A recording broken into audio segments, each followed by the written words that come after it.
ang mga kwento ng pag-ibig, kwento ng buhay at kwento ng pag-asa dito sa Barangay Love Stories. Love Stories. May mga taong sa una ay hindi mo magagawang maunawaan kung bakit ka pinapakitaan ng kagaspangan. Kung bakit madalas ay parang pasan nila ang mundo at ikaw ay lagi ang kanilang pinagbubuntunan. Ikaw kabarangay, may kilala ka bang tao na ang hirap unawain ng pag-uugali?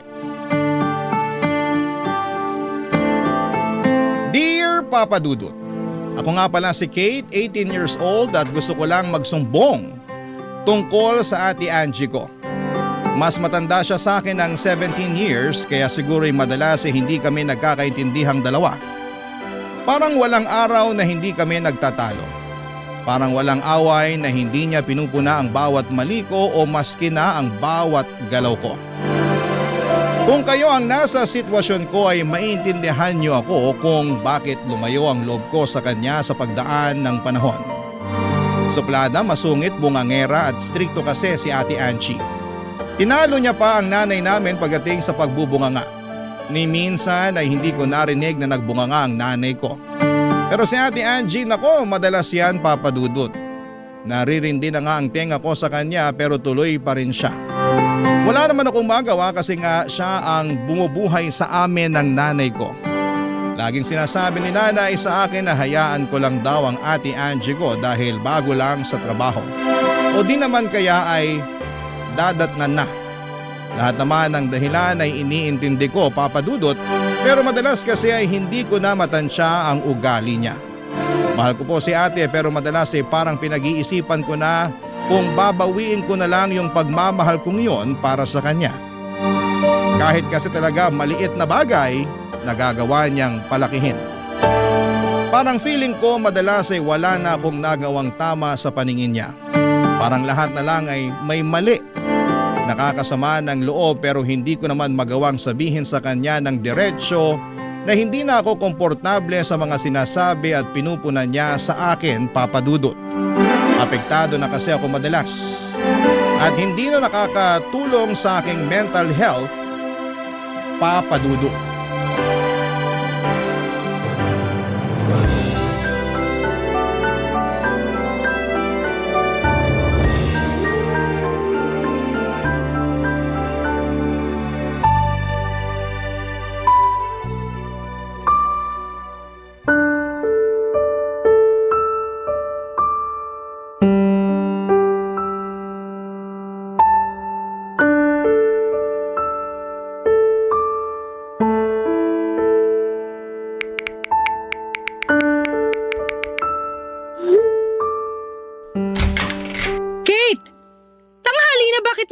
Ka pa rin dyan sa kama mo.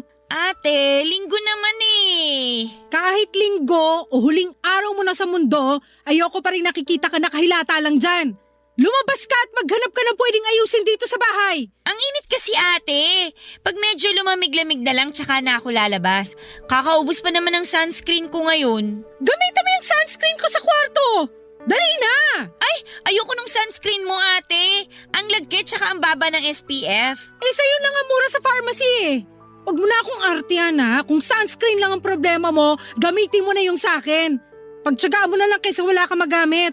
Mamaya na ate, may kausap lang ako ng mga kaklase ko sa GC namin. Baka may assignment kami na hindi ko pa nagagawa. Hindi ka talaga nang ubusan ng rason no? Kanina sunscreen tapos ngayon yung GC na. Anong next? Totoo nga ate. Kung gusto mo basahin mo pa tong GC namin para makita mo eh. Akin na. Joke! Si ate naman oh. Para kang hindi naturuan tungkol sa privacy. Hahamunin mo ko na basahin yung laman ng GC nyo tapos aatras ka. Duda kung assignment nga ang pinag-uusapan nyo dyan. Akin na nga yung cellphone mo. Eh, syempre meron din naman kaming ibang pinag-uusapan. Halo-halo naman ang topic namin sa GC eh. Imposible namang hindi ganun ang mga GC mo sa Facebook. Wala akong GC sa Facebook. Patingin nga. Sige, tignan mo pa. Oh. Lo, wala nga GC. Wala ka rin ka-chat? Tao ka ba talaga ate?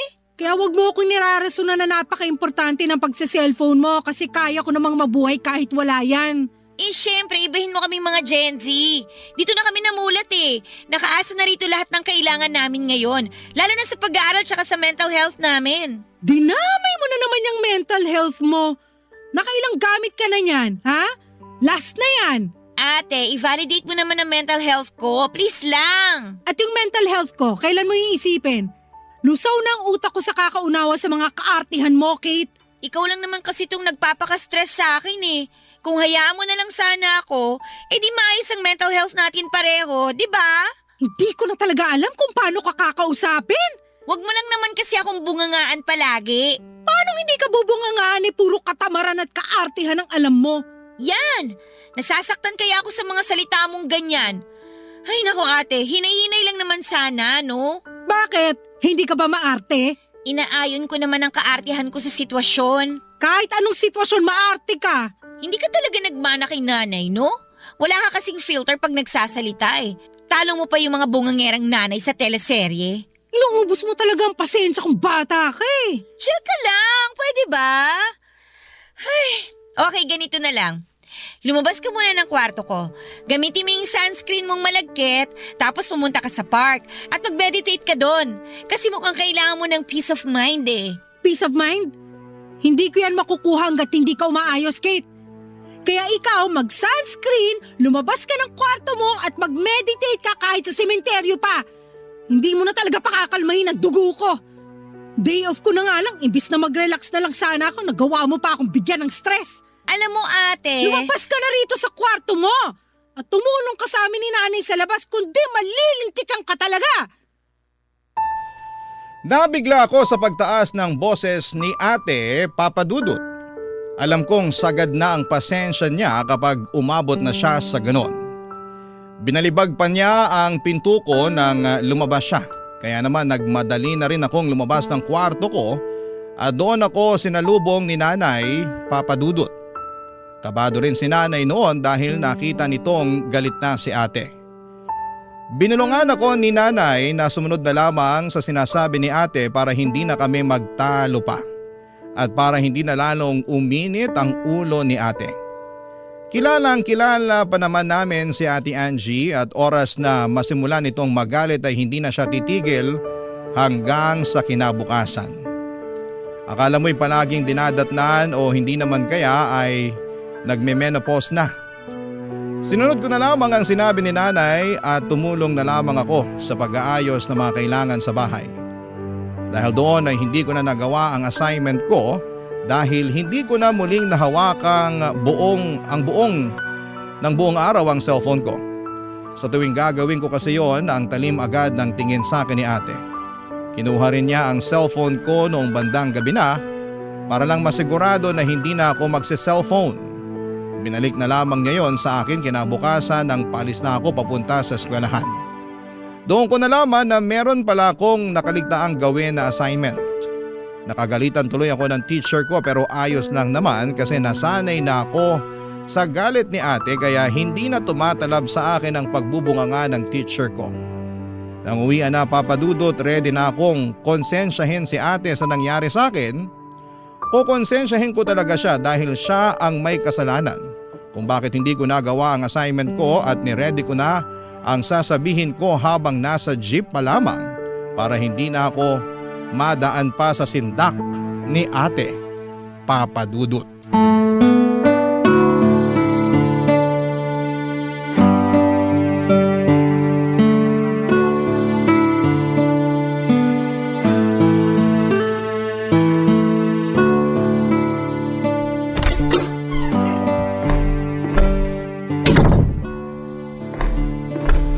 Nay? Ate? Wala pa ang ate mo pero mukhang pauwi na rin yon. Bakit? Gusto ko lang naman sanang magreklamo kay ate. Naku, ikaw talagang bata ka. Wala ka ba talagang kadala-dala? I-stressin mo na naman ang ate mo. Alam mong pag Lunes, ang dami niyang hinahabol sa trabaho. Kung ano man yan, wag mo na lang sabihin. Tiisin mo na lang, kung hindi pare-parehas tayong malilinti ka na naman. Masyado ka kasing takot sa kanya na eh. Ikaw ang reyna dito. Ikaw ang nanay. Dapat sa'yo siya matakot. Ayoko lang ng gulo. Ayoko lang din madagdagan pa ang stress ng ate mo. Pagod na nga sa trabaho tapos may sasabihin ka pang hindi maganda. Ano na lang ang reaksyon niya nun? Kung maliit na bagay lang naman niyang irereklamo mo, huwag mo na lang sabihin para wala nang gulo. Hindi maliit na bagay to, Nay. Kasi dun sa pagkuha niya ng cellphone ko kagabi, hindi ko tuloy nalaman na meron pala kaming assignment. Napagalitan tuloy ako ng teacher ko. Pinahiya niya ako sa klase. Hindi ko naman kasalanan yun eh. Nangyari na. Hayaan mo na. Bumawi ka na lang sa susunod.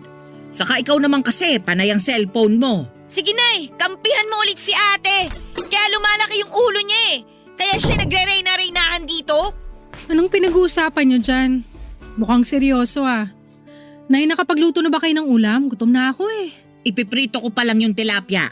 Teka, Bago magluto si nanay ng ulam, ate, may gusto lang sana akong sabihin sa'yo. Kate! Ano nangyayari rito? Ano na naman bang ginawa mo, Kate? Ako kagad? Pag may problema dito, ako palagi. O anong pinupunto mo? Ay, hayaan mo na ang bunso natin, Angie. Alam mo naman yan. Halika na sa kusina para maipagtimpla muna kita ng kape habang hinihintay na maprito yung tilapia. Hindi, Nay. Mukhang meron na namang problemang sasabihin tong si Kate eh. Kahit kailan talaga. Para sabihin ko sa'yo, ate, ikaw ang problema ngayon. Kate! Angie! Ayokong magtalo kayo ngayon. Saka na lang pag-usapan yan pagkatapos kumain. Baka kasi nadadala lang kayo ng gutom. Kahit busog tong si Kate, hindi pipirmi to. Sige nga, Kate, anong problema ang sinasabi mo? Alam mo bang hindi ako nakagawa ng assignment ko dahil kinuha mo yung cellphone ko kagabi? Hindi ko tuloy nabasa sa GC namin yung reminder tungkol doon. Pinahiya tuloy ako ng teacher ko kanina. Obligasyon mong maalala ang assignments mo. Sinabi na yan sa iyo sa klase at hindi na dapat ipapaalala sa iyo yan kung totoong seryoso ka sa pag-aaral mo. Talagang nagawa mo pa rin ipamukha sa akin na ako yung mali, no? Hindi naman ako perfect na estudyante. Alam kong madalas ako makalimot. Kaya nga malaking tulong yung GC namin sa klase para may reminder ako sa mga dapat kong gawin. Hindi naman kasi lahat kasing talas ng memorya mo, ate. At nagawa mo ba akong sisihin sa kapabayaan mo? Nay, naririnig niyo ba tong sinasabi ng anak niyo? Magpaawat na kayo, parang awa nyo na. Tayo-tayo na nga lang ang magkakasama, bangayan pa kayo ng bangayan. Ito kasing si Kate eh. Masyado nakadepende sa cellphone niya. Akala mo kakapusin ang hininga kapag hindi nabubuksan ang cellphone niya. Hindi mo kasi maintindihan eh. Ate, digital na lahat ngayon. Kung hindi nyo kinailangan ng cellphone noon, iba na ngayon. Parang hindi ka naturuan ng 2020 ah. Ipapaalala ko lang sa'yo na pandemic noon. Tingnan mo yung cellphone ko para malaman mo na karamihan ng pinapagawa sa amin nakadepende na sa cellphone namin. Teka, lalabas ko cellphone ko para makita mo. Pa, asan na ang cellphone mo? Dalian mo kasi gutom na ako. Teka, nasaan yung cellphone ko? Bakit wala rito sa bulsa ko? Wala rin dito sa bag ko. Andyan lang yon. Baka naipit lang sa mga notebook mo. Hanapin mong maigi. Totoo nga sinasabi mo, no? Makakalimutin ka. Kahit sarili mong cellphone, hindi mo alam kung saan mo inilagay. Andito lang yun eh. Bago ako sumakay ng jeep kanina, sinuksok ko yun dito sa bulsa ng bag ko. Hindi na ako nagsa-cellphone habang nasa jeep kasi nga siksikan na. Hindi kaya nadukutan ka sa jeep kanina? Ayan! Mabuti nga sa'yo at nadukutan ka para madala ka na. Nahili ka na sa kusina. Tutulungan na lang kita magprito ng tilapia para makakain na tayo.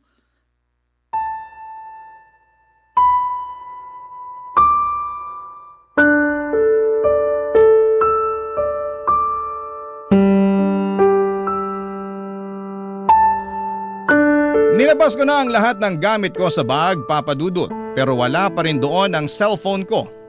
Naghubad na rin ako ng uniform sa pag-asang nasabit lang ang cellphone ko sa damit ko pero wala. Ang saklap. Ang masakit pa ay parang walang pakialam si ate na nawala ang cellphone ko. Para bang natuwa pa nga siya. Anong klaseng tao ang matutuwa kapag may nawala ng importanteng gamit? Naiiyak na ako noon dahil kahit si nanay ay hindi ako magawang lapitan para i-comfort dahil pinipigilan siya ni ate. Hindi nila alam kung gaano kaimportante ang cellphone ko sa akin dahil andun lahat ng kailangan ko para sa klase, Papa Dudut. Hindi na ako nakisabay kumain sa kanila at lumabas ako ng bahay para umasa na nahulog ko lamang sa kalsada ang cellphone ko at wala pa sanang nakakadampot. Alam kong niloloko ko na ang sarili ko pero wala namang masamang gawin yon. Sinubukan ko ring abangan ang jeep na nasakyan ko baka sakaling umikot pa sa amin at baka nahulog lang sa sulok ang cellphone ko. Kahit alam kong imposible na ang lahat, ay mataas pa rin ang faith ko na mahahanap ko ang cellphone ko pero bigo ako. Doon ko na lamang natanggap na dahil sa pag-focus ko na mapamukha kay Ate Angie na may mali siya, hindi ko na napansin na dinukutan na pala ako habang nasa loob ng jeep. Umuwi na lamang ako ng bahay at dumiretso sa kwarto para umiyak dahil sa mga nangyari. Feeling ko ay biktima ako. Biktima talaga ako ng lahat, Papa Dudut. Barangay Love Stories. Barangay Love Stories. Hindi na ako muling kinausap ni Ate Angie mula nang nawala ang cellphone ko. Pinhiram na lamang po ako ni nanay ng luma niyang cellphone na di-keypad para lamang may magamit ako. Gustuhin man ni nanay na bigyan ako ng pambili ng bagong cellphone ay nalaman kong pinigilan siya ni ate na abutan ako. Mas lalong sumama ang loob ko kay Ate Angie dahil doon, Papa Dudut. Gusto ko siyang intindihin kung bakit ganon kagaspang ang ugali niya. Parang wala siyang compassion sa katawan. Hindi ko alam kung dahil ba yon sa maaga niyang pagtatrabaho para sa aming pamilya. More than 10 years ago kasi nang mamatay ang tatay namin. Siya na ang umako ng responsibilidad na yon dahil ayaw na rin naman niyang magtrabaho si nanay dahil sakitin nga ito. Dala na rin siguro ng edad. Sa ngayon ay lagpas 60 years old na rin kasi si nanay at dapat lang na mag-retire na. Imbes na ma-enjoy ni ate ang mga unang sahod sa unang trabaho niya ay hindi po yun nangyari. Marami siyang naging pangarap na makapasyal sa iba't ibang lugar sa Pilipinas at makapunta na rin sa ibang bansa kapag pinalad siyang malibot ang buong Pilipinas. Kaya lang dahil nga sa biglaang pagkamatay ni tatay ay hindi niya yon nagawa. Lumipat din siya ng trabaho dahil mas malaki ang pasahod kesa sa naunang trabaho niya. Kahit nahirap siyang mahalin ang pangalawang trabaho na pinasukan niya ay nagawa niyang tiisin dahil kailangan niyang maging praktikal para mahulugan din noon ang educational plan ko at health insurance naman ni nanay. Dahil siguro dito, kaya ang hirap intindihin ang ugali niya. Gumaspang na dahil nga sa dami ng responsibilidad sa buhay, Papa Dudut.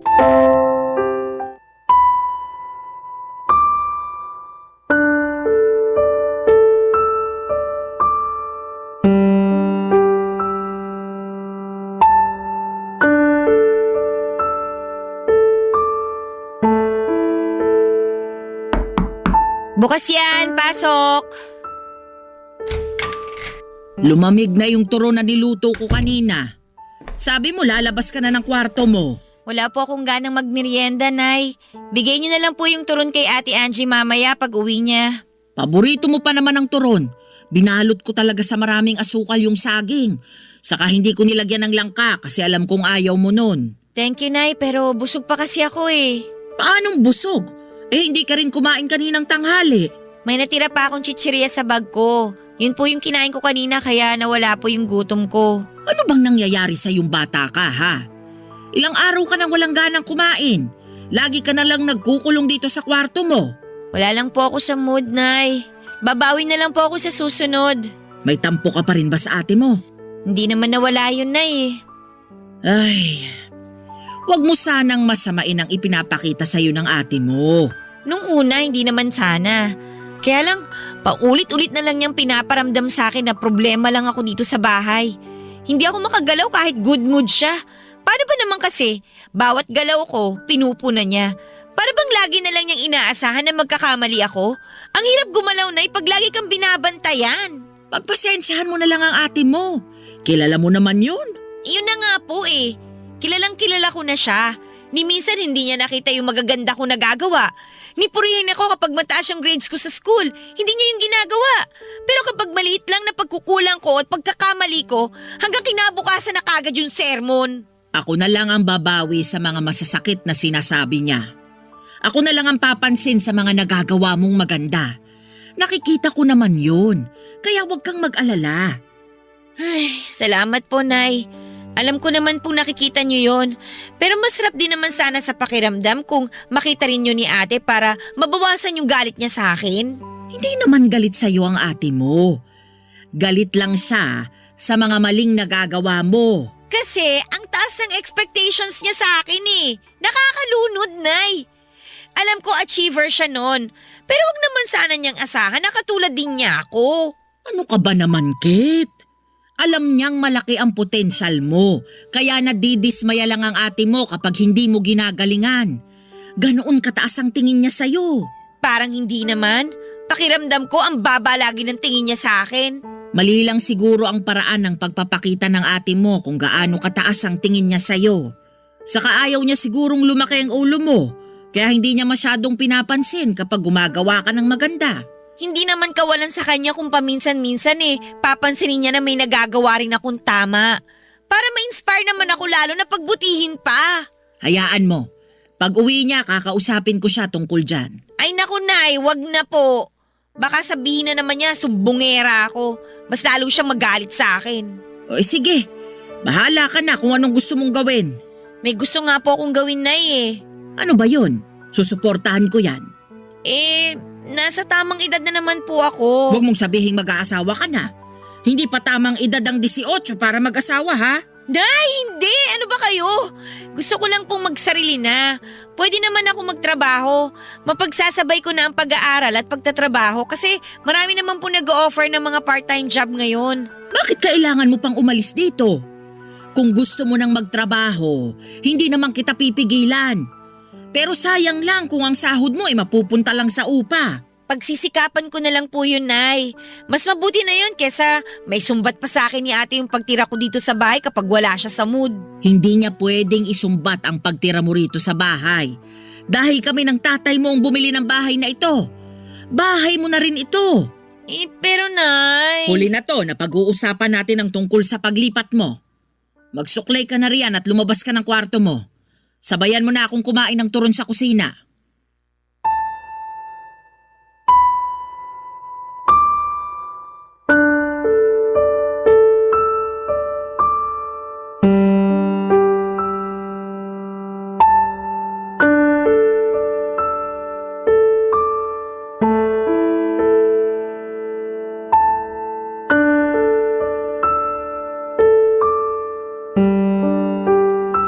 Wala akong nagawa nang biglang tapusin ni nanay ang usapan namin tungkol sa paglipat ko. Gusto ko na talagang umalis ng bahay namin dahil hindi ko na kayang makarinig pa ng mga puna ni Ate Angie. Hirap na akong makahinga sa bahay dahil bawat galaw ko pinapansin niya at minamasama niya. May naipon naman ako kahit konti mula sa allowance na binibigay sa akin ni ate. Napaghandaan ko at napagplanuhan ko naman ang lahat bago ako mag-decide na umalis. Hindi lang dahil sa bugsuyon ng damdamin ko, pakiramdam ko kasi mas makakabuti para sa akin na makalayo na muna kay ate. Sa totoo lang ay hindi naman sa pagiging maarte, pero palagi na lamang akong natatakot at nanginginig sa tuwing naririnig kong dumarating na si ate mula sa trabaho niya. Ewan ko kung trauma ba itong nararamdaman ko pero parang ganon kasi yon. Sinubukan kong kausapin muli si nanay tungkol doon at pinakita ko pa nga sa kanya ang ipon ko. Pero nagalit si nanay at sinabi niyang hindi siya papayag na aalis ako dahil ayaw niyang mag-alala sa akin. Inintindi ko na lamang si nanay pero buo na ang pasya kong umalis.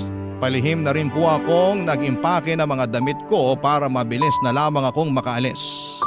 Nakahanap na ako ng titirhan at nag-bed space na lamang muna ako dahil yun lang naman ang kaya ng ipon ko.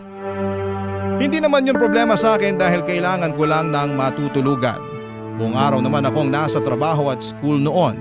Nakahanap na nga rin ako ng trabaho sa isang fast food Lahat ng ito ay hindi ko pinaalam kina nanay at kay ate.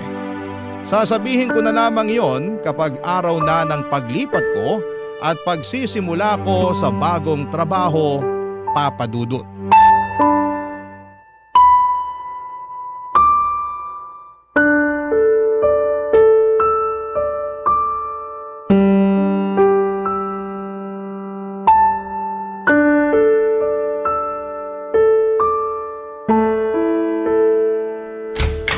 Hoy Kate, Ate naman, sana kumatok ka muna bago ka nagbukas ng pinto. Nagulat tuloy ako sa'yo. kanina ka pa kasi pinapalabas ni nanay para makisabay ka ng kumain sa amin. Busog pa ako, kumain kami kanina ng mga kaklase ko sa kantin bago umuwi. Hindi ka na nakikisabay sa amin ah. Lagi ka na lang sa school kumakain tuwing uwian. Saka kumukuha ng pera. May ipon naman ako ate. Yun ang pinangkakain ko nitong mga nakaraang araw. Kaya naman palang lakas ng loob mong huwag sumabay sa amin tuwing hapunan. Hindi naman sa malakas ang loob. Nakakahiya lang makisabay kasi wala naman ako ambag sa bahay na to. Ano bang gusto mong sabihin? Bakit di mo na lang ako diretsuhin? Ilang linggo ka lang ganyan. Kahit si nanay hindi alam kung ano nangyayari sa'yo. Alam ni nanay kung bakit. Ako hindi ko alam. Kaya sabihin mo sa akin. Wag na lang natin pag-usapan ate. Ayoko ma-stress ngayon. Bakit ayaw mong ma-stress? Buntis ka no? Hindi ah! Ang tamang hinala mo naman ate. Grabe. Ano nangyayari? Limunagin mo kasi. Ayan ka na naman ate. Paano ako magiging komportable na magsabi sa'yo kung lagi mo akong inuunahan ng galit at pagtataas ng boses? Kasi ang dami mong satsat. Alam mong stress na ako sa trabaho tapos ganyan ka pa sumagot. Alam kong stressed ka na sa trabaho kaya hanggat maaari ayoko nang dumagdag pa. Pero sa ginagawa mo, mas lalong mo lang dinadagdagan ang problema ko. Eh di wag mo na akong problemahin. Pwede naman yun eh. Hayaan mo na lang ako. Hanggat nandito ka sa poder namin ni nanay, poproblemahin ka namin palagi. Kaya nga sa katapusan, aalis na ako dito. Magsosolo na ako para matapos na ang problema niyo sa akin. Lilipat ka ng bahay? Alam mo ba kung gaano kahirap magsarili ngayon, lalo na sa edad mong yan? Ni maglaba nga, hindi mo alam paano ka makakasurvive mag-isa pag umalis ka rito, ha? Ako nang bahala doon. Hayaan niyo na ako. Kaya mo na talaga umalis dito? May ipon ka ba? Puro gastos ka nga sa mga aesthetics mo na pinupost mo sa Facebook. May ipon ako. Kasya ba yan sa pang-araw-araw mo? Sa upa mo? Huwag kang mag-alala ate. Hindi naman to biglaan eh. Kaya nakapag-ipon ako bago ko pa sabihin sa inyo. Hindi naman talaga ako nag-aalala sa'yo. Ang inaalala ko rito si nanay. Kapag umalis ka, sa tingin mo anong mararamdaman niya? Peperwisyuhin mo pa siya sa pag-aalala? Matanda na si nanay, papaalala ko lang sa'yo. Masasanay din si nanay na wala ako dito. Mas maganda nga na umalis na ako dito eh. Para hindi na siya nai-stress kapag nagbabangayan tayo. Nagbabangayan tayo kasi ang tigas ng ulo mo. Hindi ka nakikinig sa akin. Hindi mo rin naman ako pinapakinggan ate eh.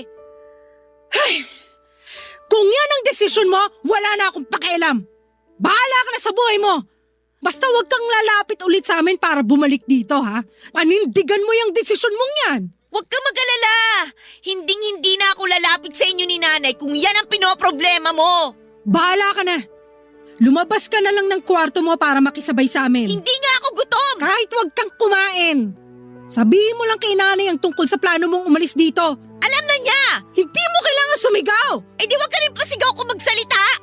Ang tigas talaga ng ulo mo. Lumabas ka na lang ng kwarto para kahit sa huling pagkakataon makasabay ka namin ni nanay sa pagkain. Hindi nga ako gutom. Wala akong pakialam. Lumabas ka ng kwarto mo kung ayaw mong kalad ka rin kita palabas dito.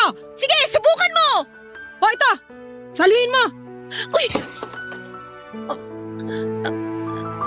Cellphone ba to ate? Malamang. Eh, para saan to? Malamang para sa'yo. Sahod ko kanina kaya bumili na ako agad ng bagong cellphone mo. Kapalit nung nawala mo. Ingatan mo na yan ha. Huwag ka na namang tatanga-tanga para hindi ka ulit madukutan. Salamat ate ha. Lumabas ka na. Pagbigyan mo na si nanay na sumabay ka sa amin. Huwag ka na mag-inarte dyan kung ayaw mong tamaan ka sa akin. Dali!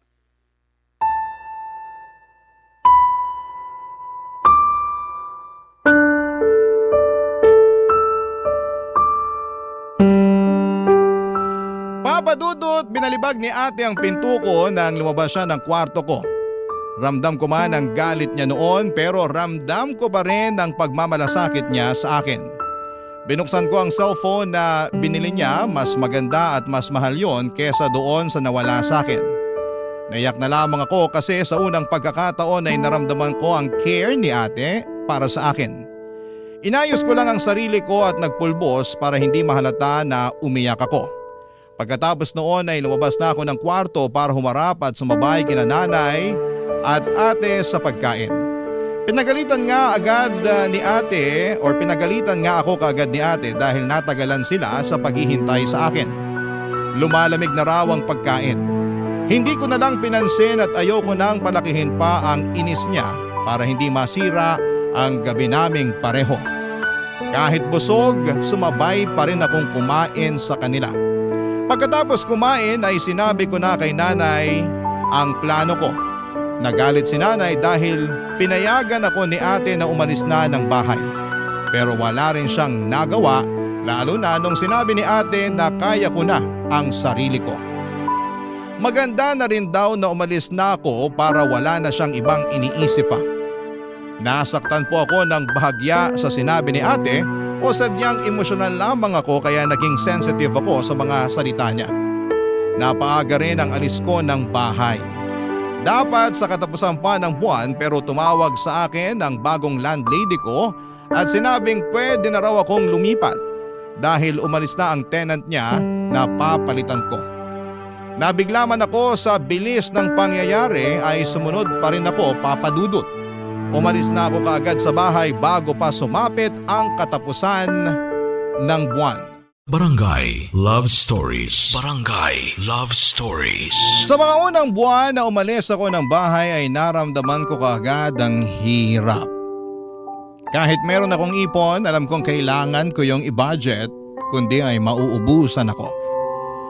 Totoo naman na meron na akong part-time job pero dahil nga part-time yon ay hindi ganoong kalaki ang nakukuha ko, Papa Dudut. Sakto lang talaga para sa upa at pangkain ko. Alam kong kailangan kong maghanap pa ng extra na trabaho pero alanganin na dahil na rin syempre nag-aaral pa ako. Mabuti na lamang at bayad na ang pag-aaral ko sa tulong ng educational plan na nakuha ni ate para sa akin noon. Laking ginhawa ko noon para sa akin at sinikap kong magtipid lalo't hindi ko tinatanggap ang gustong iabot sa akin ni nanay na tulong. Ayoko makarating yon kay ate at baka iba na ang isipin na naman niya. Bihira na rin akong magparamdam sa kanila dahil alam kong kukumustahin lang nila ang kalagayan ko. Ayoko namang ipakita sa kanila na nahihirapan ako dahil alam kong may masasabi na naman sila lalo na si ate. Alam kong makakaraos din ako at talaga namang mahirap lagi sa simula. Ewan ko kung nakakatunog na si ate na nahihirapan na ako. Kaya panay ang contact niya sa akin. Nairita na rin ako dahil parang napamukha sa akin na hindi ko kayang tumayo sa sarili kong mga paa.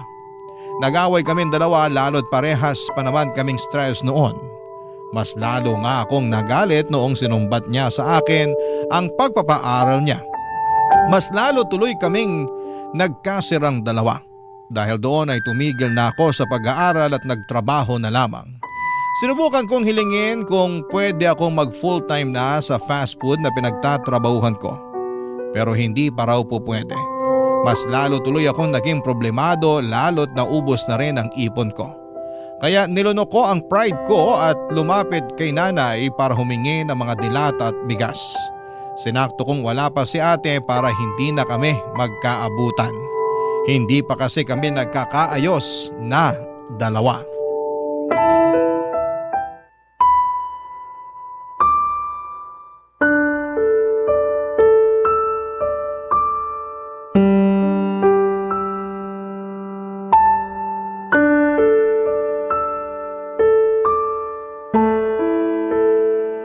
Kunin mo na lahat ng sardinas dyan.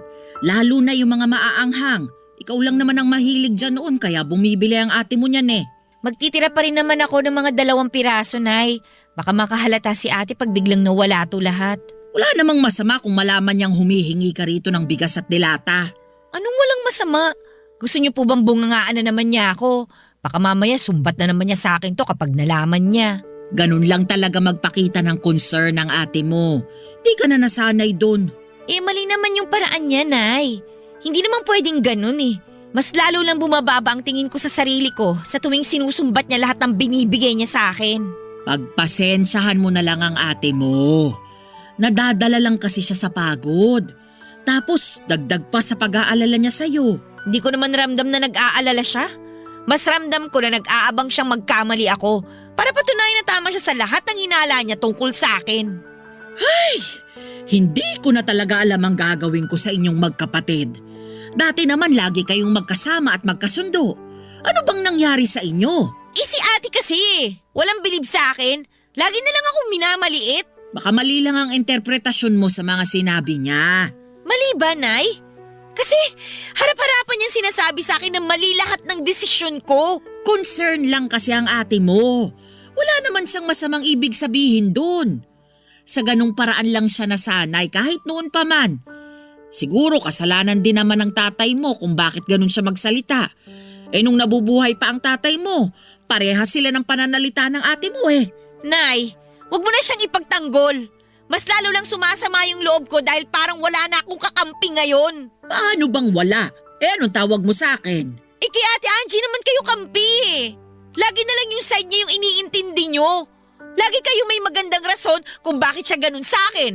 Samantalang ako, nilaban niyo ba ako sa kanya ni minsan? Malamang oo.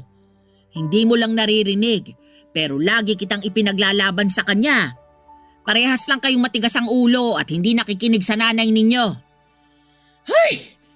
Mabuti pa, hintayin mo na lang siyang makauwi para makapag-usap-usap na tayong tatlo. Hindi pwedeng nag-iiwasan na lang kayo palagi. Pamilya tayo. Huwag mo na ngayon, Nay. Tsaka na, kapag nakabangon na ako, hindi makakatulong na maabutan niya ako kumukuha ng bigas at dilata dito. Mas lalo lang kami mag-aaway. Kasi panigurado, ipapamukha na naman yan sa akin ng mga mali ko. O sige, pero sana naman sa susunod, pwede mo na siyang harapin. Nasasaktan ako na hindi kayo magkasundo ng mga anak ko. Nay, may dala akong... Kate, anong ginagawa mo rito? Dumalaw lang kay Nanay. Nangungumusta? Nangungumusta? O nangunguha ng pangkain mo rito? Angie! Kung kumustahan lang, bakit may bit-bit kang bigas at delata? Anong akala mo rito sa bahay barangay hall? Tagabigay ng ayuda mo? Hindi ko na lang kukunin. Wala nang katapusang panunumbat na naman ang aabutin ko sa'yo. Hindi ko sinusumbat. Ginigising lang kita para makita mong mali ang mga desisyon mo. Padalos-dalos kang umalis dito, tapos kapag nangailangan ka, lalapit ka rin pala. Di sorry! Nagkamali na naman ako. Sana pala hindi na lang ako lumapit at humingi ng tulong. Sabi ko na nga ba hindi talaga ako nagkamali na ito na naman yung magiging eksena nating dalawa, ate. Angie! Magtutunog sumbat talaga sa'yo lahat kasi wala ka nang ambag. May gana ka pang gumawa ng mali tapos ang ending, kami pa rin ang sasalo sa'yo. Hindi pwedeng ganyan, Kate. Kung may ginawa kang desisyon, panindigan mo. Huwag kang mag-alala, ate. Huli na to. Hindi na ako hihingi ng tulong sa inyo kahit na piso. Mas maniniwala ako kung bibitawan mo yung bigas at mga delata. Tsaka ka lumabas ng bahay na to para mapanindigan yung pride mo.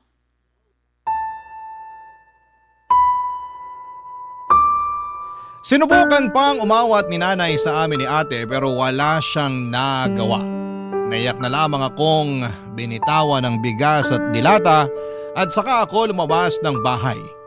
Binalibag ko ang pinto sa sobrang galit.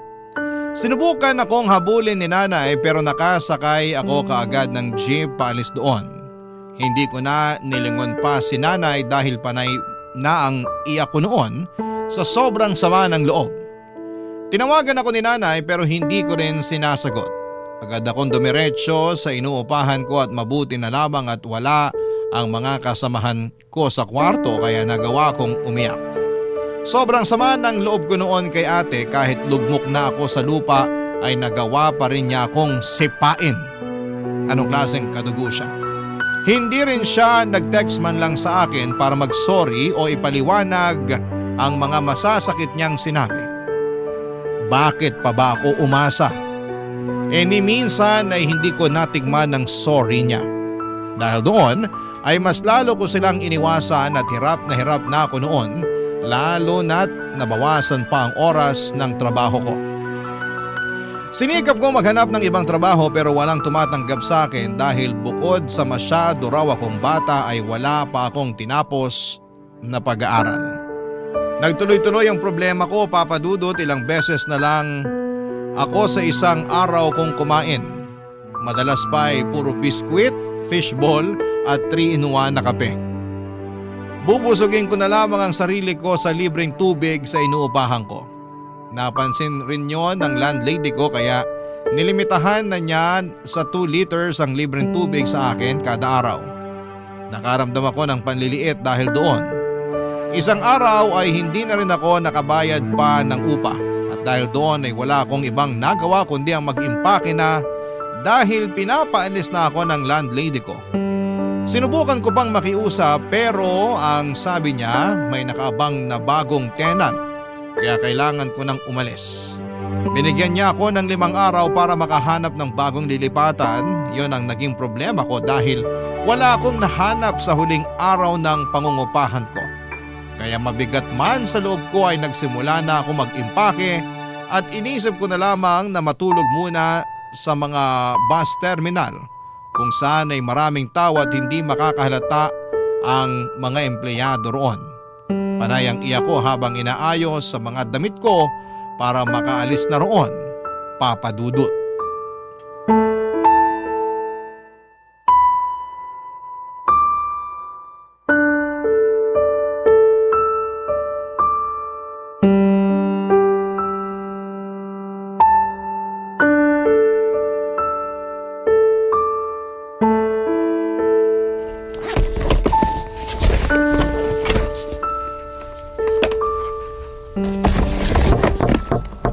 Bukas yan. Kate, Oh, paano mo nalaman tong boarding house ko? Tsaka, ano ginagawa mo dito? pinapunta ako ni nanay. Nararamdaman niyang may problema ka. Ayos lang naman ako. Bakit ka nag-iempake? Lilipat na ako ng maupahan. Malapit dun sa trabaho ko para makatipid ako sa pamasahe. Nakausap ko ang landlady mo. So, alam mo na ang totoo. Hinuhuli mo lang pala ako. Andito ka ba para ipamukha sa akin na mali na naman ang desisyon ko? Walang ganon. Pumunta lang talaga ako rito kasi nag-aalala na sa'yo si nanay. Hindi ka na nagpaparamdam sa kanya. Matapos yung nangyaring away natin sa bahay, as if naman may mukha pa akong ihaharap sa inyo. Saan ka titira ngayon? May nahanap na ako.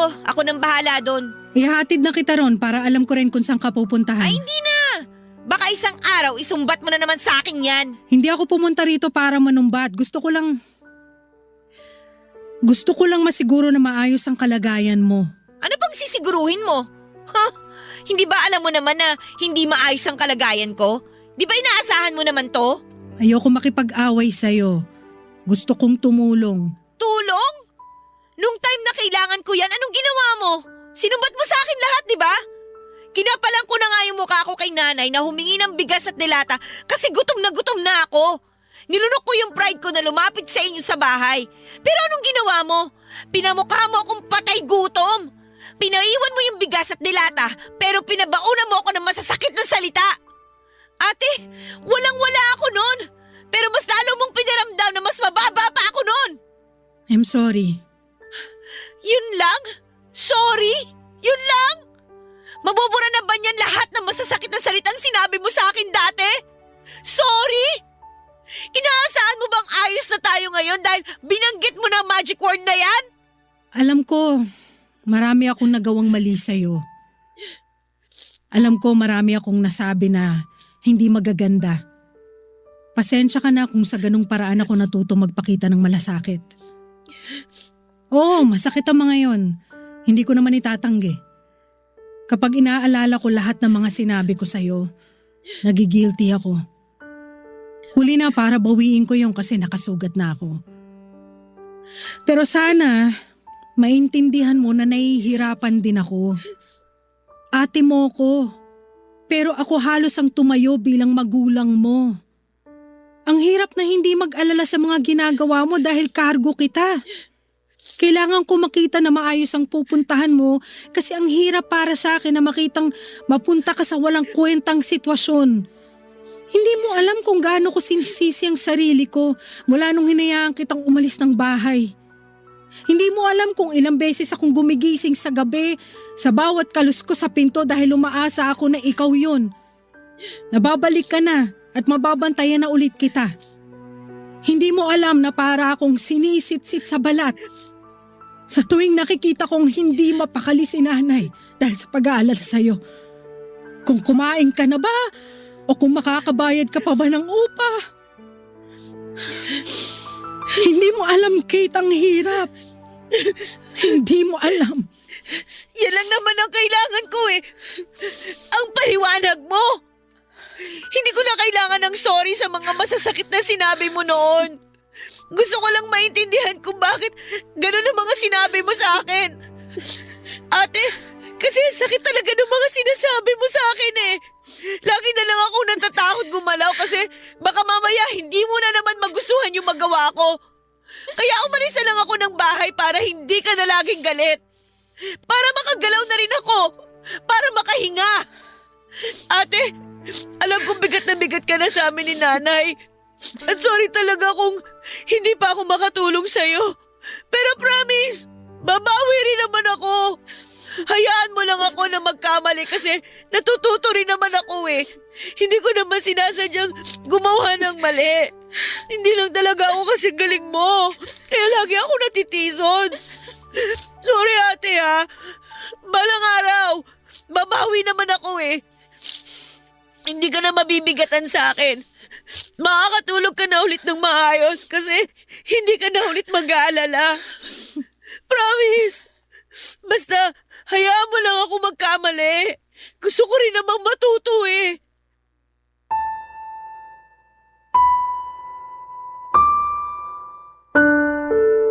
Nagkaiyakan kami ni ate at pagkatapos noon ay tinulungan na niya akong tapusin ang pag-iimpake ko. Inuwi na niya ako sa bahay at doon ay masaya akong sinalubong ng nanay ko. Panay ang iyak ni nanay nang makita niya ako at inalalayan niya ako na makapasok ng bahay. Napansin agad niya ang pangangayayat ko. Pinaghandaan niya ako ng makakain ko at sumabay na rin si ate na kumain. Sa palibot ng mesa, andon sina nanay at ate habang katabi ko. Pakiramdam ko ay safe na akong muli sa piling nila. Sa unang pagkakataon ay hindi na ako nakaramdam ng takot sa presensya ni ate. Hindi na rin ako galit. Naintindihan ko na siya at napatawad na namin ang isa't isa sa mga hindi namin pagkakaunawaan. Sa ngayon, Papa Dudut, ay nagbalik akong muli sa pag-aaral at hindi rin ako umalis sa fast food at pinagpatuloy ko ang pagtatrabaho doon para may ambag naman ako kahit kaunti kay ate. Alam kong hirap na rin siya na buhatin kami ni nanay. At dahil doon ay unti-unti ay nakakapasyal na si ate sa mga lugar na pangarap niyang puntahan. Nakita ko na muli ang ngiti ni ate at nakakahinga na siya ng maayos at hindi na puro kami ang iniisip niya. Lagi na siyang masaya dahil naiintindihan na namin ang pinaggagalingan niya. Marami talagang nagagawa ang maayos na komunikasyon para maplansya ang anumang gusot. Malaking tulong ang komunikasyon para maintindihan namin ang punto ng bawat isa. At hindi na kami muling papayag na itikom ang mga bibig namin sa tuwing may kailangang magsalita sa mga nararamdaman namin at napapansin. Kasabay noon siyempre ang pag-unawa sa taong nagsasalita. Kapag pinagsabay yun, paniguradong magiging maayos din ang lahat. Maraming salamat po sa pagbasa ng aking liham. Ako ang inyong kabarangay forever, Kate. Barangay Love Stories. Barangay Love Stories. Anong say mo sa Barangay Love Stories na ito? Pagkwentuhan natin sa comment section yan. Nagustuhan ng iyong napakinggan? Ituloy yan via live stream sa www.gmanetwork.com/radio. Barangay LS 97.1. forever. ang mga kwento ng pag-ibig, kwento ng buhay at kwento ng pag-asa dito sa Barangay Love Stories. Love Stories.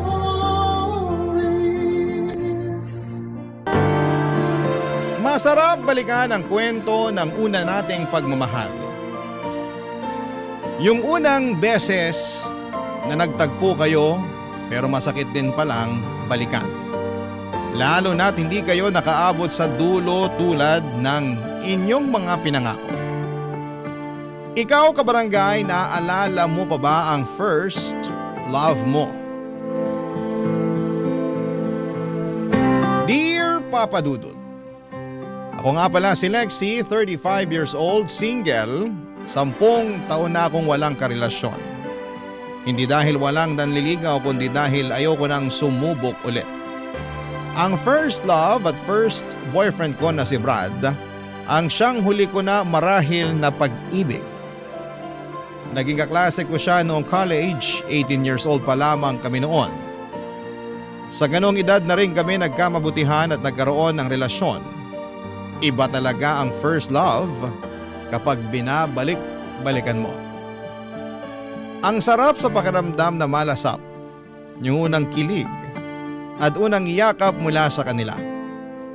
Pero marahil yun din ang pinakamasakit. Lalo't hindi mo mapaghahandaan at maikukumpara ang pakiramdam oras na matapos na kayong dalawa. Kaya siguro after ni Brad ay hindi na ako nagkaroon ulit ng karelasyon. Natakot na akong masaktang muli, Papa Dudut. Sa paglipas naman ng panahon ay nakalimutan ko na rin si Brad. Naging busy na rin kasi ako sa trabaho at ibang bagay na nagbibigay sa akin ng saya. Tulad ng hiking at camping tuwing day off ko. Kasama ko madalas ang kabatch ko noong college at best friend ko na si Jam. May karelasyon na si Jam pero nasa ibang bansa. Kaya madalas pa rin kaming magkasamang dalawa at marami pa rin kaming oras para magbonding. Isa sa bonding namin ay yung buong araw kami sa bahay ng bawat isa. Tamad day lang. Walang ibang ginagawa. Nakahilata lang habang passive na nanonood ng telebisyon o nakikinig sa radyo sa inyo, Papa Dudut, habang nagpapapak ng mga junk foods at ibang comfort food namin. Isang hapon habang nakahiga ako sa sofa at si Jam naman ay nag-scroll sa kanyang Facebook ay may balitang dumating.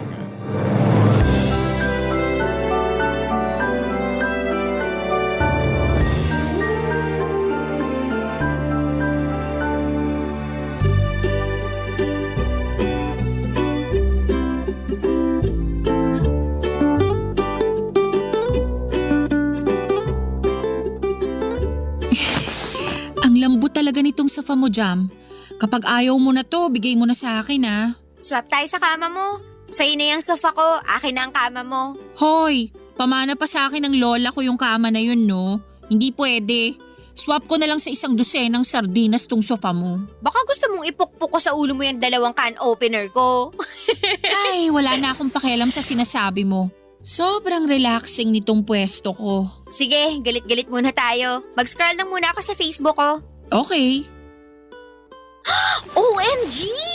Mag-scroll ka lang dyan. Huwag ka nang maingay. Magpa-power nap ako eh. Lexie! Ano yun? Lexie! Ano nga? Engaged na si Brad! Brad. Yung ex mo, yung first love mo, kaklase natin sa college. Jam, kilala ko si Brad. Kumalma ka nga. Bakit parang ewan yung sagot mo riyan? Bakit ganyan ang reaction mo? Kasalanan to ng sofa mo eh. Masyadong nilambutan. Okay ka lang? Obvious ba? So, hindi? Lapit ba ako sa'yo? Damayan kita? Ha? Para saan? Kasi ang sakit kaya kapag nalaman mong nakahanap na ng the one yung one great love mo. First love ko lang si Brad. Sobra ka namang mag-assume na siya yung one great love ko. Hindi ba? Kasi sa pagkakaalam ko, ilang taon mo siyang iniyakan. Nung nalasing ka at nag-relapse, sabi mo siya ang greatest love mo. At ipapaalala ko lang sa'yo ha, 10 years na, pero hindi ka pa rin nakahanap ng kapalit ni Brad dyan sa puso mo. Handa akong ipagpalit si Brad sa sofa mo, girl. Nagpapanggap kang okay, no? Bakit naman ako magpapanggap na okay? Hindi naman na kailangan kasi okay na okay ako. Kaya please, hayaan mo na lang ako mag-power nap. Sige, kung yan ang makakatulong sa'yo para hindi maramdaman ng pain mula sa engagement ng first boyfriend mo, go lang! Hay naku, Jam. Naka-move on na ang lahat sa amin, ikaw na lang ang hindi pa. Kasi alam mo naman na naging president ako ng fans club nyo nung college tayo, no? Ay, akala talaga namin, kayo na yung magkakatuluyan. Ang daming signs noon na hindi kami match. Ewan ko ba sa inyo kung bakit iniisip niyong magkakatuluyan kaming dalawa? Pero ang dami ring signs na kayo ang endgame ng isa't isa. Saksi ako kung paano kayo magmahalan dati Wag ako, girl. Kita ko lahat. Ramdam ko ang pagmamahalan yung dalawa ni Brad. Sagad sa buto.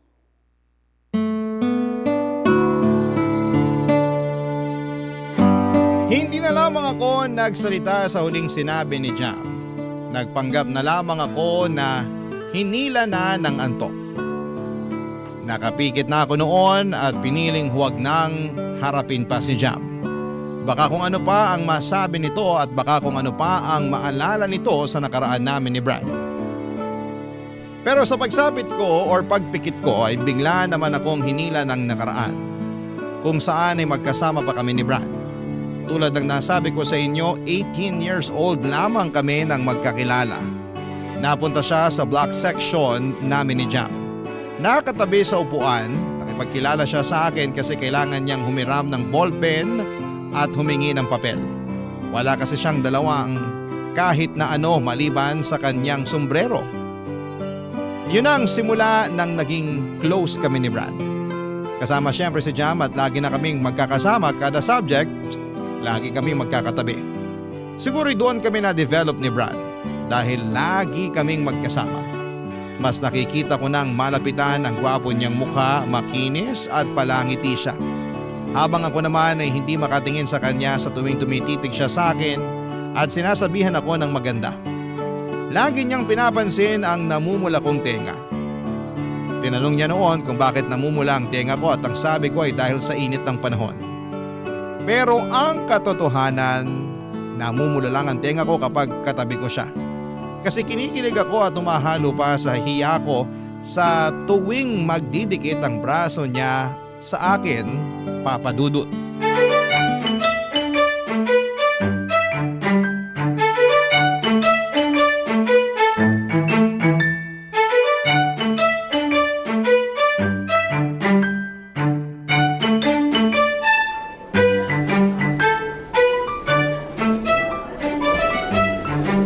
Grabe, ang hirap nung quiz kanina. Kulang na lang ma-stroke ako sa first question. Grabe si Ma'am Cruz. Walang patawad magpaputok ng ugat sa ulo. Ayos naman Hindi naman ganun kahirap. Hindi ka lang siguro nag-review. Hindi nga, pero sana naman pang hindi nang review-friendly yung quiz na ginawa niya, no? Gusto talaga niyang umulit ako. Sige siya, mauumay siya sa pagmumukha ko sa next sem. Sumama ka kasi minsan sa amin ni Lexi para mag-review. Oo nga, Jam. Sama ka na minsan. Doon lang naman kami madalas sa library o kaya sa hallway ng dorm ni Brad. Wag na. Ikaw, bahala ka. Kung gusto mo mag-hello ulit sa mukha ni Ma'am Cruz next sem, huwag kang sumali sa pagre-review namin ni Lexi. Hahanap na lang ako ng ibang review group. At bakit ayaw mo sa amin? Matino naman kami DL nga tong si Brad Kasi naman, pwede ko bang sabihin? Pa-suspense pa.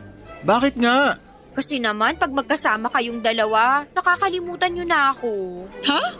Anong sinasabi mo dyan? Wag nang magmaang-maangan, no? Kita ko sa pamumula ng tenga mo ngayon na kinikilig ka. Hoy, namumula ang tenga ko dahil sa init ng panahon. Girl, December ngayon, malamig. Microwave mo lang ang mainit. Best friend mo ako, kaya alam ko na kapag namumula ang tenga mo, dahil kinikilig ka kay Brad.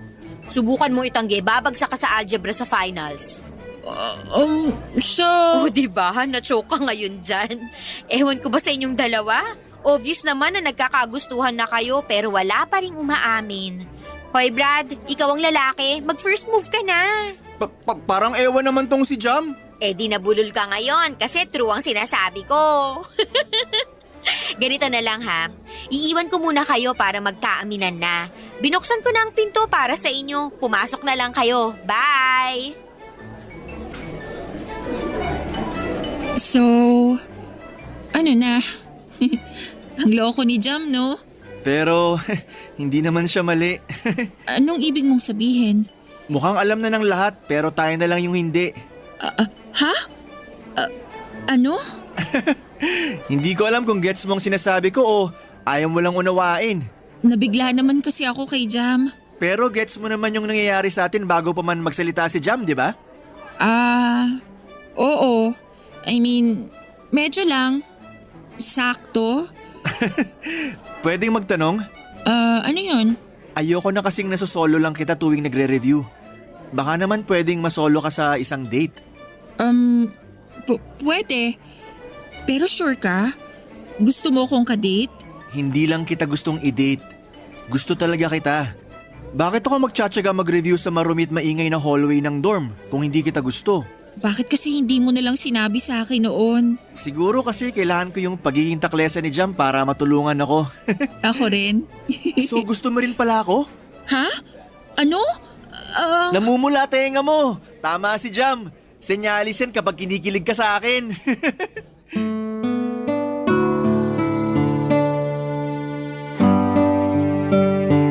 Mga padudot, hindi na ako nakatanggi sa sinabi ni Brad. Totoo naman kasi, bakit ba ako magdi-deny? Sinumbong na ako ng tenga ko. Ngumiti na lamang ako sa kanya bilang pagsagot ng oo. Ang saya ni Brad, papadudot. Napatalon pa ito at ang first date namin nangyari noong hapon na yon. Sa isang maliit na kainan lang malapit sa campus namin. Bihirang estudyanteng pumupunta roon dahil pangmatanda raw ang mga bentang pagkain. In-order namin ang large size special bibingkang bigas at dinuguan na may siling labuyo. Para sa amin, mas perfect na i-partner ang dinuguan sa bibingka kesa sa puto. Na-enjoy namin ang araw na yon. Pinicturean pa ni Brad ang pagkain namin at nag-selfie kami at pinost niya sa Facebook niya. Ang mga nakakita papadudot ng post ni Brad na yon ay kinantsawang kami. Lahat sila'y natuwa dahil finally daw ay umamin na kami sa isa't isa. Nagbiro pa yung iba at sinabing nagpustahan pa sila na sa huli ay magiging kami rin. Nangunguna sa pang-aasar noon si Jam. Ano pa bang inaasahan namin siya yung tulay namin ni Brad, papadudot. Malaki ang pasasalamat namin kay Jam. Dahil kung hindi dahil sa kanya, papadudot, ay hindi kami magkakaaminan sa nararamdaman namin.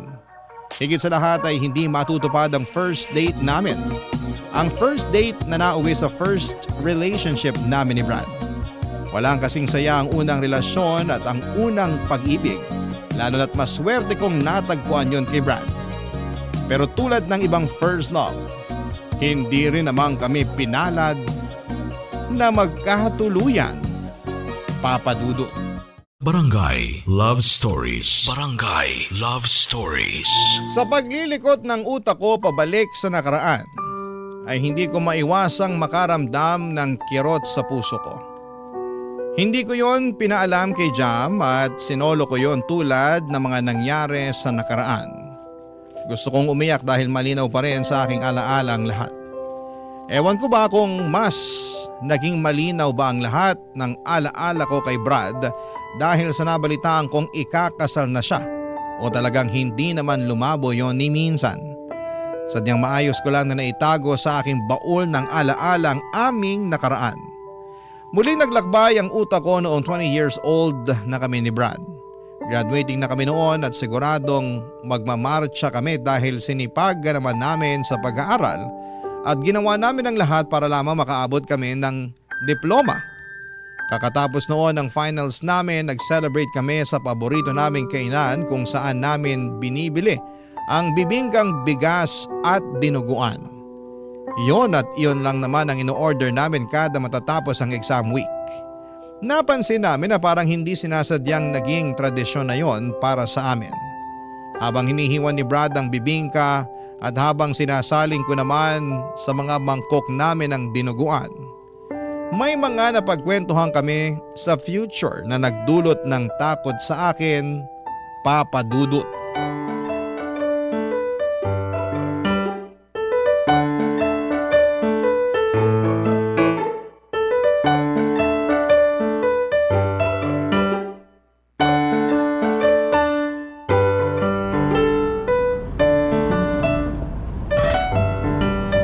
Pakidurog mo ng maigi ang siling labuyo ha.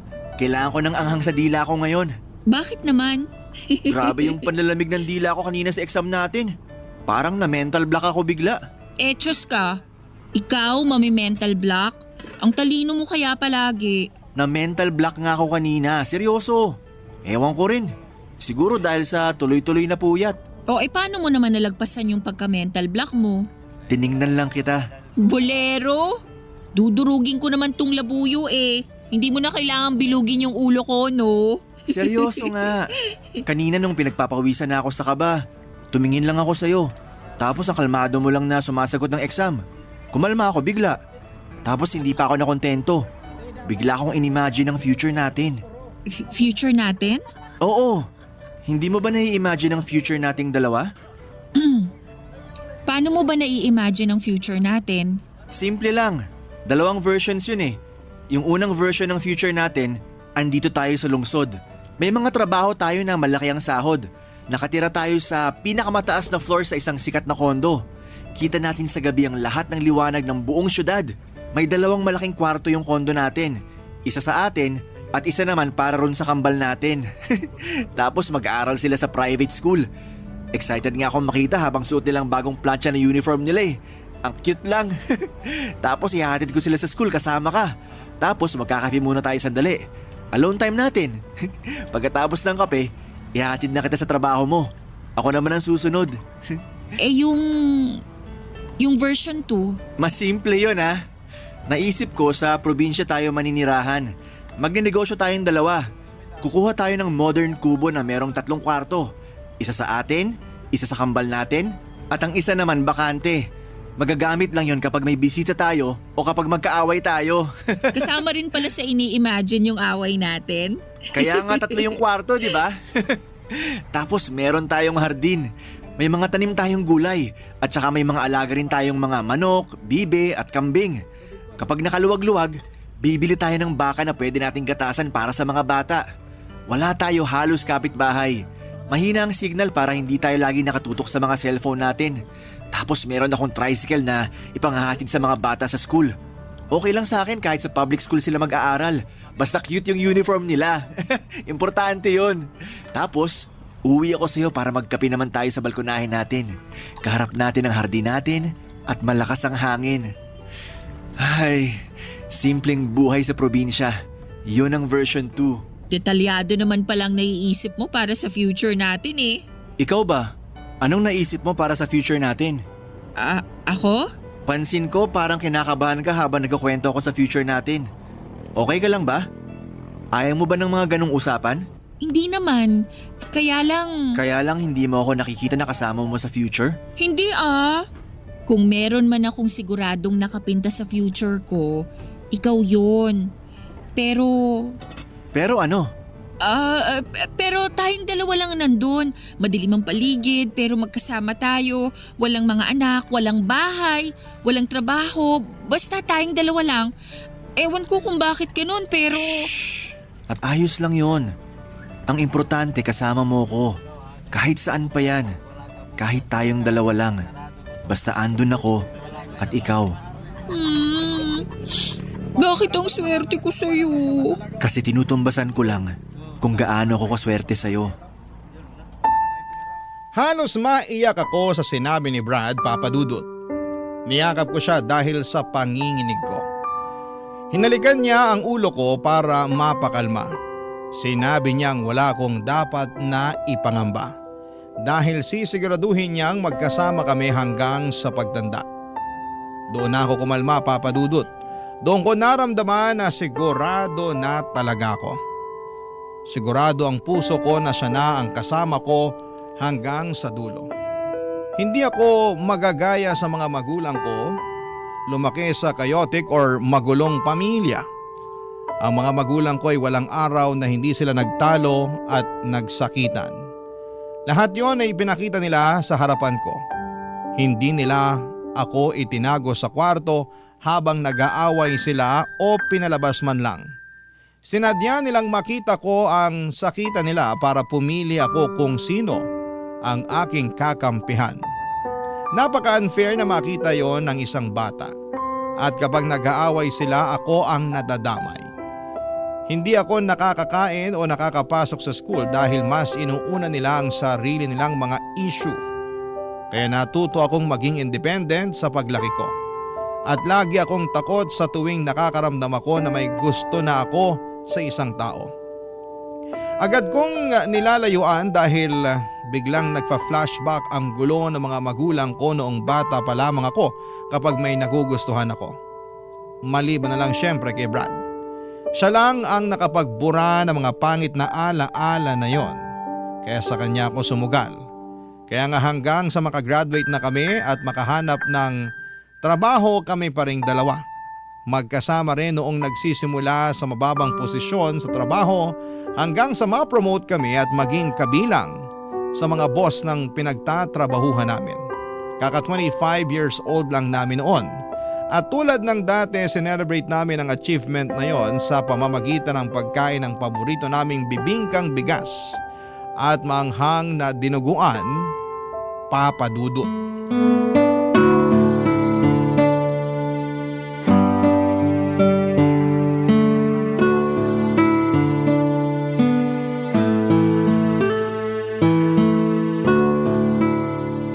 Grabe no?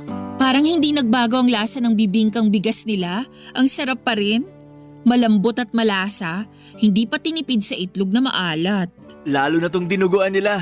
Ang dami pa ring lahok na baboy. At yung anghang, palong-palo. Tradisyon na talaga natin to, no? Kapag may bagong milestone sa buhay natin, dito tayo palagi. Kahit na afford naman natin kumain sa mas mahal, dito pa rin tayo sa nakasanayan na. Bakit pa tayo kakain sa mahal? Lasang mahal na nga tong bibingkat dinuguan. Hindi pa nakakasawa. I-save na lang natin ang pera natin para sa mas importanteng bagay. Oo naman, tulad ng hiking, camping at sa pag-travel natin. At syempre sa future family natin. Future family? Ay, napaaga ata ako ng banggit. Anong ibig mong sabihin? Lexi. Brad. Alam ko hindi natin napag-usapan ulit ang tungkol sa future natin. Pero gusto ko lang simulan natin na mapag-usapan ulit. Pag-usapan hanggang mapunta sa totohanan. Brad. Ano to? Unang beses pa lang na nakatabi kita sa theology class natin. Alam kong yun na ang hudyat ni Lord na ikaw na yung itatabi niya sa akin habang buhay. Hanggang ngayon kahit ilang lubak na yung nadaanan natin, matibay pa rin tayo. Hindi pa rin tayo bumibitaw sa pagkakakapit sa isa't isa. At salamat kasi nagtitiwala kang hawakan yung kamay ko para makadaan na tayo sa future na hinanda ni Lord para sa atin. Kaya ngayon, dahil hawak mo pa rin ang kamay ko, magpapasalamat ako sa iyo. At kapalit nun ang pangako na habang buhay, hindi ako bibitaw sa iyo. Lexi, mahal ko. Handa mo ba akong samahan sa future? Hindi. I'm sorry. Natatakot ako. Hindi. Sorry ulit. Lexi! Mahal kita, Brad. Pero hindi mo ako maiintindihan eh. Hindi. Magulo to. Magiging magulo to balang araw. Mag-aaway tayo. Mapapagod ka sa akin. Maghihiwalay tayo. Masasaktan ako. Hindi ko kaya yun, Brad. Hindi. Huwag mo akong pakasalan, please. Para hindi tayo umabot sa ganun. Please. Hindi tayo aabot doon. Maniwala ka. Pero bakit umabot doon ang mga magulang ko? Bakit hindi sila umabot tulad doon sa pangarap mong future sa atin? Bakit hindi sila naging masaya? Bakit hindi ako naging masaya kasama sila? Dahil hindi tayo sila. Iba ako sa tatay mo. Iba ka sa nanay mo. Tayo lang ang may alam na pwede tayo maging masaya sa future. Hindi mo alam yan. Lexi, hindi ko alam kung ano mangyayari sa future. Pero isa lang ang sigurado ko. Andun ka. Parati ka ng lahat sa akin sa kinabukasan. At kahit anong mangyari, sisiguruhin kong hindi tayo magagaya sa mga magulang mo. Magtiwala ka lang sa akin. Mamahalin kita hanggang masiguro kong hindi ka na matatakot ulit na silipin ng future. Kasi andito na ako eh. Paano kung hindi mag-workout? Paano kung mag-workout tayo? Paano kung sabay tayong magkakaroon ng puting buhok at rayuma sa tuhod? Ayaw mo bang maranasan yun? Gusto. Ikaw ang magdidesisyon kung aabot tayo ron. Kaya... Oo. Sabay tayong magkakaroon ng rayuma at puting buhok.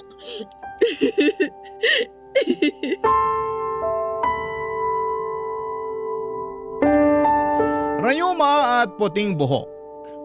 Ewan ko kung anong meron sa mga salitang yon pero bigla kong nakita ang itsura namin noon sa future. Parehong matatanda na kami at mahihina pero malakas pa rin ang pagmamahal para sa isa't isa. Yun ang nakita ko, Papa Dudut. Kung dati madilim at tanging kami lang ang magkasama. Pero nagkaroon ng kulay ang future namin sa paningin ko. Simple, payapa at masaya. Yon ang tatlong pakiramdam na nakasulat sa aming kinabukasan. At yon ang pinagdasal kong mangyari nang pumayag ako sa wakas. Napakasalan si Brad. 6 na buwan lang ang hinintay namin para maikasal. Ganon lang kaiksi ang preparasyon sa pag-iisang dibdib namin ni Brad. Hindi namin pinatagal yon dahil gusto lang namin ang simpleng kasal sa paborito naming simbahan. Kasama ang mga importanteng tao sa buhay namin, ganap na 4:00 ng hapon. Isang makulimlim na Sabado, kompleto na ang mga bisita. At nakaabang na sa labas habang nagkwekwentuhan. Si Brad nasa loob na ng simbahan at nagtatanggal ng kaba. Pero halata sa mukha ang saya, ako na lang ang hinihintay pero hindi ako dumating. Pinili kong hindi sumipot sa araw kung kailan pinangako ko ang habang buhay kay Brad. Barangay Love Stories. Barangay Love Stories. Tinakasan ko ang kasal namin ni Brad, Papa Dudut. Sa kwarto pa lang ng hotel kung saan ako nagstay ay kita na ang saya sa mukha ko. Wala na akong ibang gustong mangyari noon kundi ang makita na si Brad at makasama na siya sa panghabang buhay. Pero ginulo lahat ng iyon ng mga magulang ko.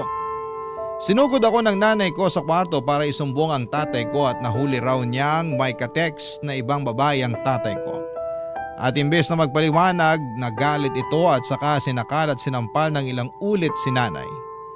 Nakita kong nagdurugo na ang gilid ng labi ni nanay dahil sa bigat ng sampal ni tatay. Pinaretouch ko ng makeup niya sa makeup artist ko para hindi mahalata ang pangingitim ng basag niyang labi. Lumabas ako saglit para tawagan si tatay. Nang sinagot ni tatay ang tawag ko ay galit itong sinumbong ang pagiging bungangera ng nanay ko. Sinabi niyang hindi na raw siya pupunta sa kasal ko kung dadalo rin si nanay. Mamili raw ako sa kanilang dalawa kung sino ang makakasama ko sa altar. Papadudot ng hina akong tinapos ang tawag. Hindi ko na alam ang nangyari basta pumasok ako sa loob ng kwarto at saka kinuha ang wallet ko. Hindi naman ako pinansin ni nanay dahil abala ito sa pag-uutos sa makeup artist sa dapat na gawin. Hanggang sa nakita ko na lamang ang sarili kong bumaba ng hotel at pumara ng taxi. Habang suot ang trahe de boda, nagpahatid ako sa isang bus terminal patungo sa dagat.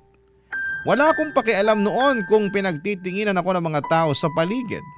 Marami ang nagtataka, Papa Dudut, kung anong nangyari sa akin. Ako bang tumakas sa kasal o ang aking mapapangasawa?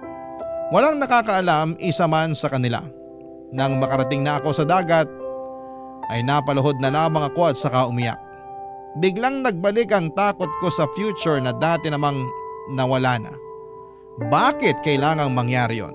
Bakit kailangang makaramdam ulit ako ng takot, Papa Dudut?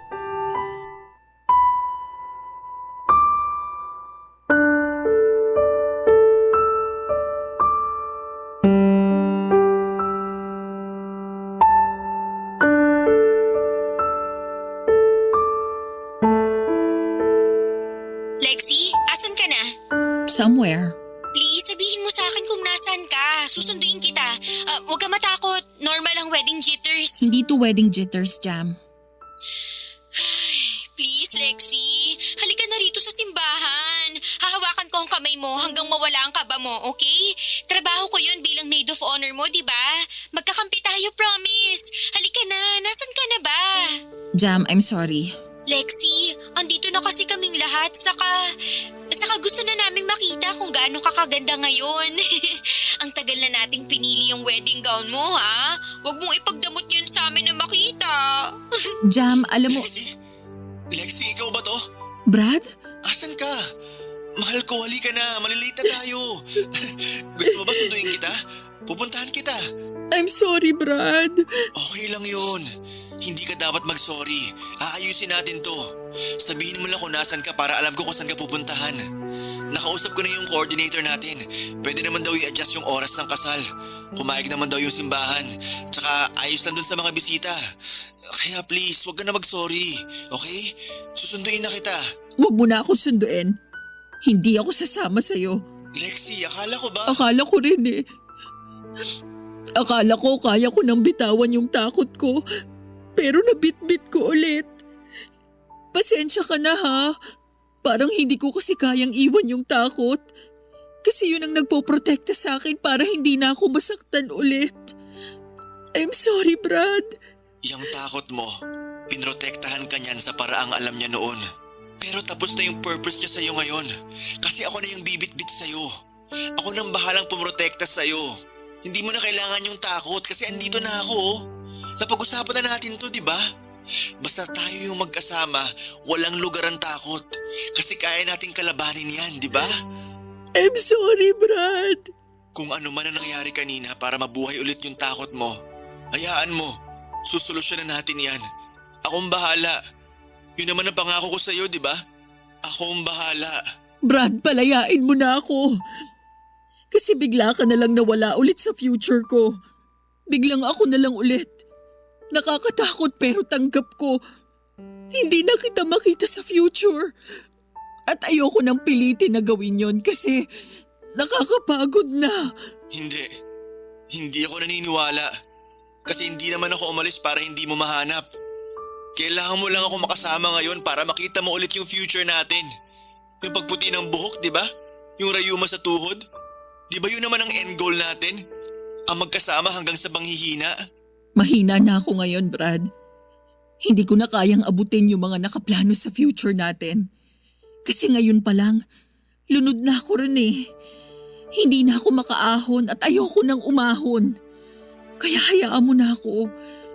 Hindi ako ang dapat mong makasama sa future mo kasi hindi kita deserve. Hindi ko kayang makita yung nakikita mo.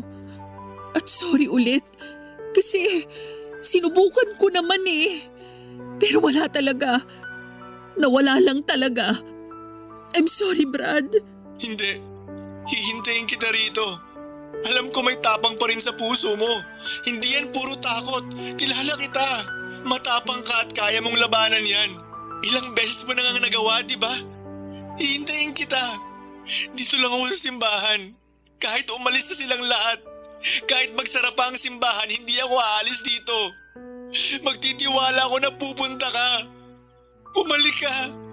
Kahit hindi matuloy ang kasal natin ngayon, okay lang. Basta magpakita ka lang, Lexi. Hihintayin kita. Parang awa mo na. Kahit wala na sila. Huwag mo nang paguri ng sarili mo, Brad. Huwag ka nang maghintay. Tama na. Maawa ka naman sa sarili mo. Hindi ako ang para sa'yo. Sana mapatawad mo ako at sana balang araw matagpuan mo yung tamang tao para sa'yo. Yung katulad mo na may malinaw na direksyon at plano sa future. Hindi katulad ko na malinaw lang ang takot. I'm sorry, Brad. I'm sorry. Hindi halos matapos ang iyak ko noon, Papa Dudut. Tuloy-tuloy lang ang pagbagsak ng luha kahit ayoko na at pagod na. Sa dulo ng puso ko ay merong sumisigaw at sumakay na ako ng bus at bumalik sa piling ni Brad. Pero mas nang ibabaw ang sigaw ng takot. Mas malakas ang sinasabi nitong huwag na akong aatras. Iyon daw ang tama at kailangan ko siyang palayain. Mas pinaniwalaan ko ang sigaw na yon. Kaya ang sakit ay nagtuloy-tuloy at ang bigat ay mas naramdaman ko. Sa pagdaan ng mga araw ay hindi na ako muling nagparamdam kay Brad. Hinanap niya ako pero pinili kong magtago. Hanggang isang araw ay hindi na ito nagparamdam muli, Papa Dudut. Napakasakit. Pero kailangan ko pong tanggapin. Hindi na kami nakapag-usap na dalawa at lumipas na ang 10 taon saka ko natanggap ang isang masakit na balita. Ikakasal na siya. Hindi ba't yun naman ang hiniling ko para sa kanya? Ang mahanap niya ang tamang babaeng pakakasalan niya. Dapat ay maging masaya ako pero bakit ang sakit pa rin kapag inaalala ko? Huminto na ako sa pagbalik sa nakaraan para na naman akong nalulunod. Parang kahapon lang nangyari ang lahat base sa sobrang lalim na sakit na nararamdaman ko. Hindi ko alam kung ano ang gagawin ko noon. Dinampot ko ang cellphone ko at tinawagan ang isang pamilyar na numero na hindi ko kailanman binura sa cellphone ko. Ang number ni Brad. Nanginginig akong nagdasal na sana'y hindi pa rin siya nagbago ng numero. At tila pinakinggan naman ang aking kahilingan at ilang segundo lang ay sinagot na yon ang pamilyar na boses, Papa Dudut.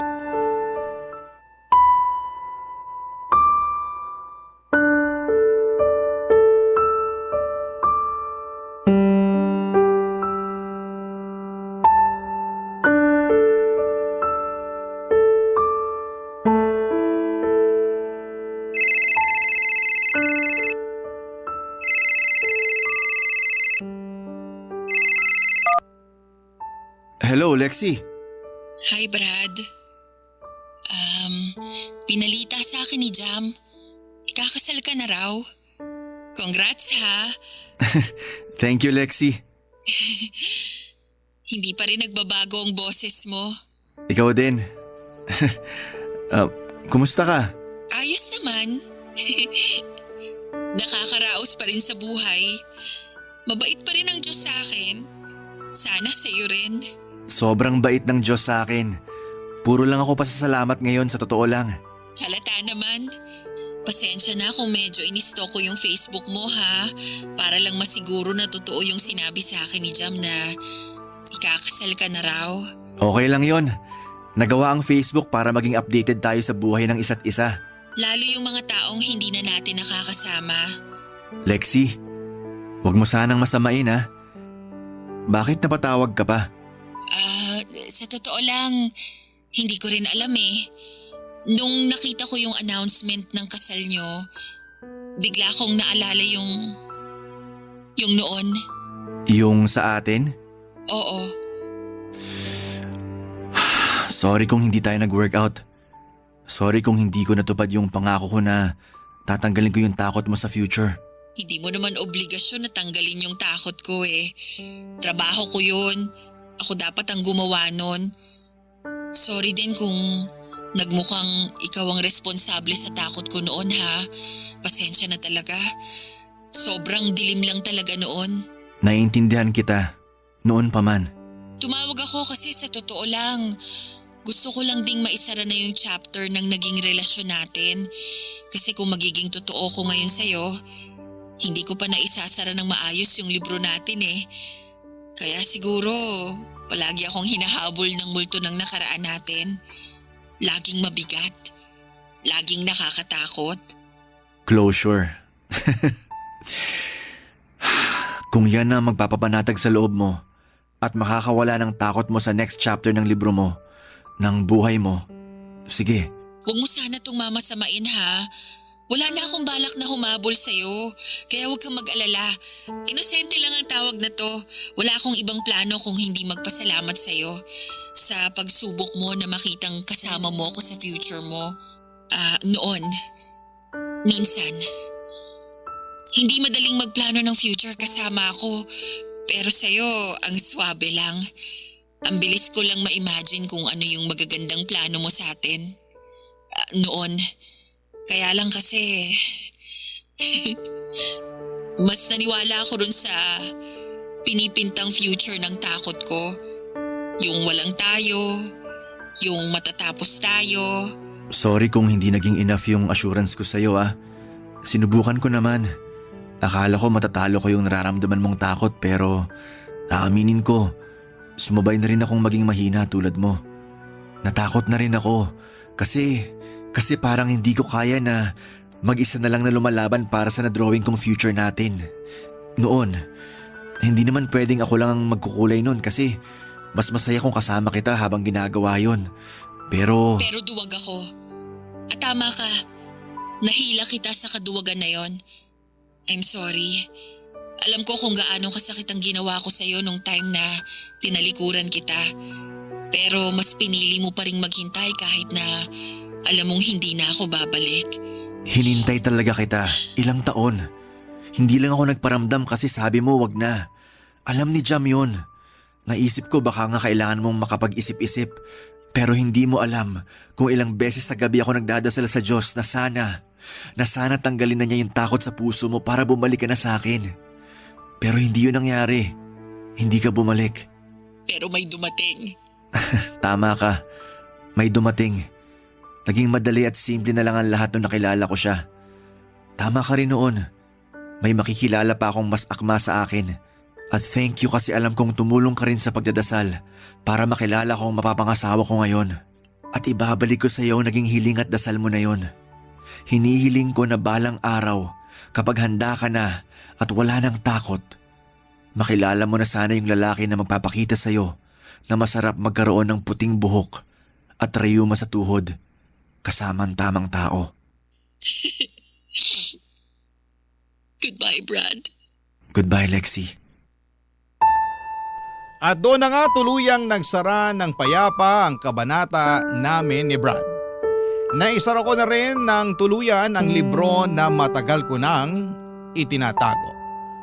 Ang gaan sa pakiramdam na magkaroon ng katapusan ng kwentong hindi na para sa'yo. Kahit minsan iniisip mo yung ang happy ending mo, wala pa ako sa ending ko at parating pa lamang ako roon. Yung tamang tao para sa akin ay on the way na at habang bumabiyahe pa siya, gumagawa naman ako ng paraan para ayusin ko ang sarili ko. Para matanggal ang takot ko. Para kapag dumating na siya ay handa na ako, Papa Dudut.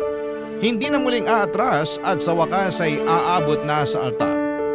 Hindi ito madaling biyahe para sa akin, pero sa pagkapit ko sa Diyos at sa paniniwala na hawak din niya ang taong nakareserve para sa akin, biglang gumagaan ang lahat. Bigla akong gaganahan na ayusin ang sarili ko. Kaya para sa lahat ng mga natatakot, para sa lahat ng mga taong hindi nagkaroon ng magandang nakaraan, hindi pa huli ang lahat. Hanggat nakakabangon ka pa, hanggat nakakahinga ka pa, may oras pa para lumaban. At huwag kang mag-alala, nakikita ng Diyos ang iyong pinaghihirapan. Alam niya kung ilang beses kang umiyak at ilang beses kang bumangon. Huwag kang mag-alala, balang araw hindi ka na ulit masasaktan. Hindi ka na ulit iiyak at hindi mo na kailangang makaramdam muli ng takot. Kasi balang araw, andyan na siya.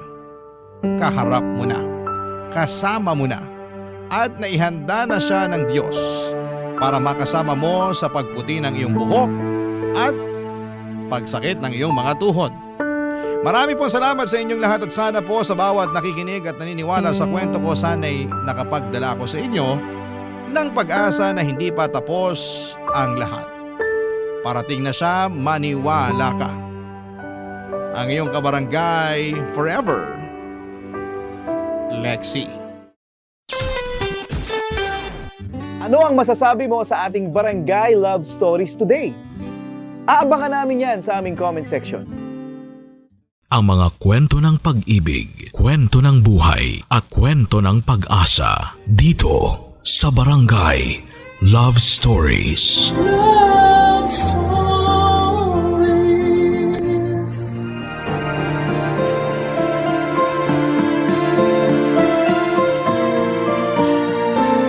Lahat ng tao ay may kanya-kanyang halaga na hindi kailangang ikumpara sa iba. Kapag nangibabaw sa iyo ang inggit ay maaaring mabulagan ka at hindi mo ito makita. Ikaw kabarangay, sa anong paraan mo nakikita ang iyong halaga? Dear Papa Dudut, isang pagbati po para sa inyo at sa lahat ng inyong mga tagapakinig. Masasabi ko po na isa ako sa mga avid listeners ninyo at laging nag-aabang ng mga bagong kwento mapa Facebook, YouTube at Spotify man. Pero kadalasan po ay sa YouTube lang talaga ako nakakapakinig dahil may pasok po kami sa school. Tawagin niyo na lamang po ako sa pangalang Clea, 19 years old at taga rito lang din sa Metro Manila. Kakagraduate ko lamang po ngayon sa senior high school at excited nga po ako na mag-college. Ang kwento ko po ay nangyari bago ako graduate, Papa Dudut. Hindi naman kami mahirap, pero hindi rin naman kami mayaman. Papa Dudut, gusto ng mga magulang namin na sa private school kami ng kuya ko mag-aral. At sinikap nga po nila na makapagtapos kami sa isang Catholic school. Sa aming magkapatid, ako yung female version ni Papa. Si Kuya naman siya yung male version ni Mama. Masasabi ko po na si Kuya yung mga charming at mas matalino. Kaya parang naging madali lang sa kanya ang lahat. Kapag pinagkumpara kaming dalawa ay wala talaga akong laban sa kanya. Nung nakagraduate na ako ng junior high school ay medyo nakahinga ako dahil akala ko ay titigil na ang mga tao sa pagko-compare sa amin ng kuya ko. Pero nagkamali ako noon. May pumalit na kasi kay kuya. Pagkatapos ng bakasyon namin ay marami na agad nagbago. Lalo na sa mga kaklase ko. At isa na nga po doon yung best friend kong si Rizzy. Hindi po yun totoo niyang pangalan. Medyo katunog lang po pero nag-decide po ako na hindi na lamang po yun banggitin dito, Papa Dudut. Magkakilala na po kami mula pagkabata. Marami nga pong nagsasabi na para daw kaming kape at asukal. Siya yung asukal at ako naman yung kape na kapag pinaghalo, may isang mangingibabaw. At sa aming dalawa, ako yung may strong personality kaya lagi kong nasasapawan si Rizzy.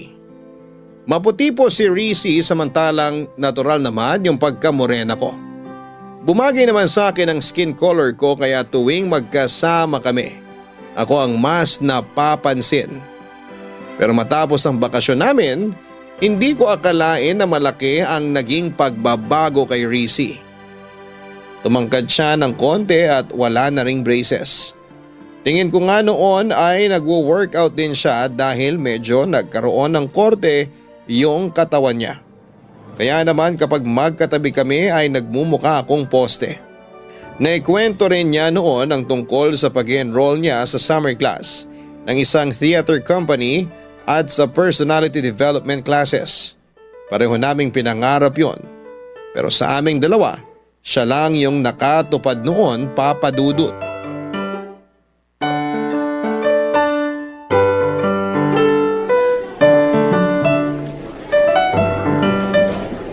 Oh my gosh! Hindi ka maniniwala sa nangyari kanina. Bakit? Ano ba nangyari? Eto na nga! Nakasalubong ko si Gino. Yung crush mong varsity player na di ka naman pinapansin? Shh! Ano ka ba? Dati yun. Hindi na ngayon kasi nginitian niya ako. Talaga? Taray mo ha? Hindi lang yun. Meron pa. Ano? Nagkausap ba kayo tapos naging friends na? Hindi. Iba naman to. Si PJ, naaalala mo? Yung classmate ko sa dati kong school. Nakasama ko siya sa theater. Ang galing niya kumanta. Sana nga nakasama ka para na-meet mo rin siya. Wala eh. Puro gaming lang ako sa bahay nung bakasyon. Pumunta kami sa Ilocos.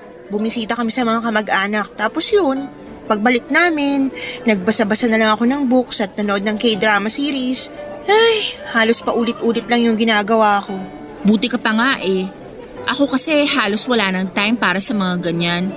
Nung natapos yung workshop ko, Ininroll agad ako ni Mommy sa personality development classes. Laking tulong din kaya. Kapag iniisip ko nga kung paano ako humarap sa ibang tao dati, sobrang mahiyain pala ako noon. Buti na lang kasama kita lagi. Ikaw mahiyain? Lah, san banda? Ang sama mo. Bully ka. Namiss lang kasi kita. Di naman tayo nagkita ng buong bakasyon. Kaya nga ngayon, nagulat ako na ang laki na ng pinagbago mo. Glow up yarn? Kailangan ko rin to, no? Tingnan mo, napapansin na ako ng mga crush ko. Samantalang dati, dinadaan-daanan lang nila ako. Ganon. Yun pala purpose ng pag-glow up mo na yan, ha? Parang gano'n na rin. Pero yung main reason talaga, gusto ni Mommy na maboost yung confidence ko. At syempre, hindi naman mangyayari yon kung wala akong gagawin, di ba? Oo na. Uy, si Kylie oh. Papunta yata dito. Hi, Risi! Ate Kylie, na-miss kita. Kumusta naman summer mo? Okay naman, pumunta kami sa Korea, then pagbalik namin dito sa Philippines, pumunta naman kami ng Siargao. Wow, nice naman. By the way, si Clea nga pala, bestie ko. Oh, hi Clea! Siguro babad ka rin sa beach, no?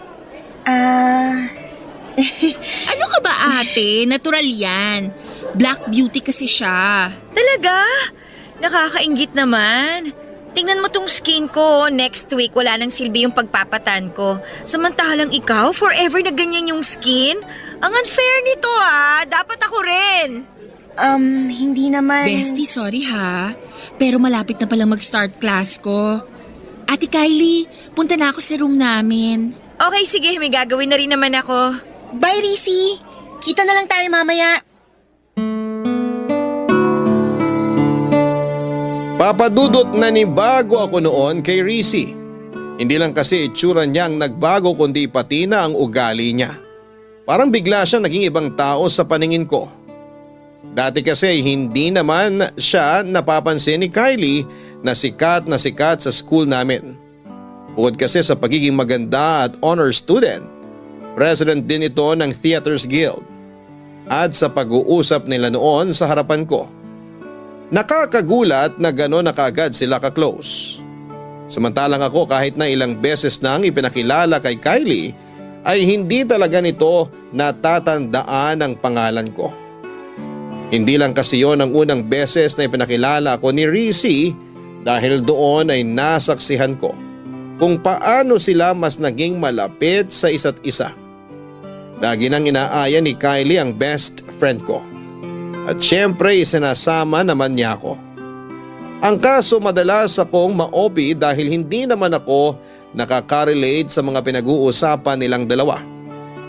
Kung nagulat ako na mabilis lang naging malapit sa isa't isa sina Risi at Kyla, mas nagulat ako noong magsimula ng pansinin ni Archie ang best friend ko.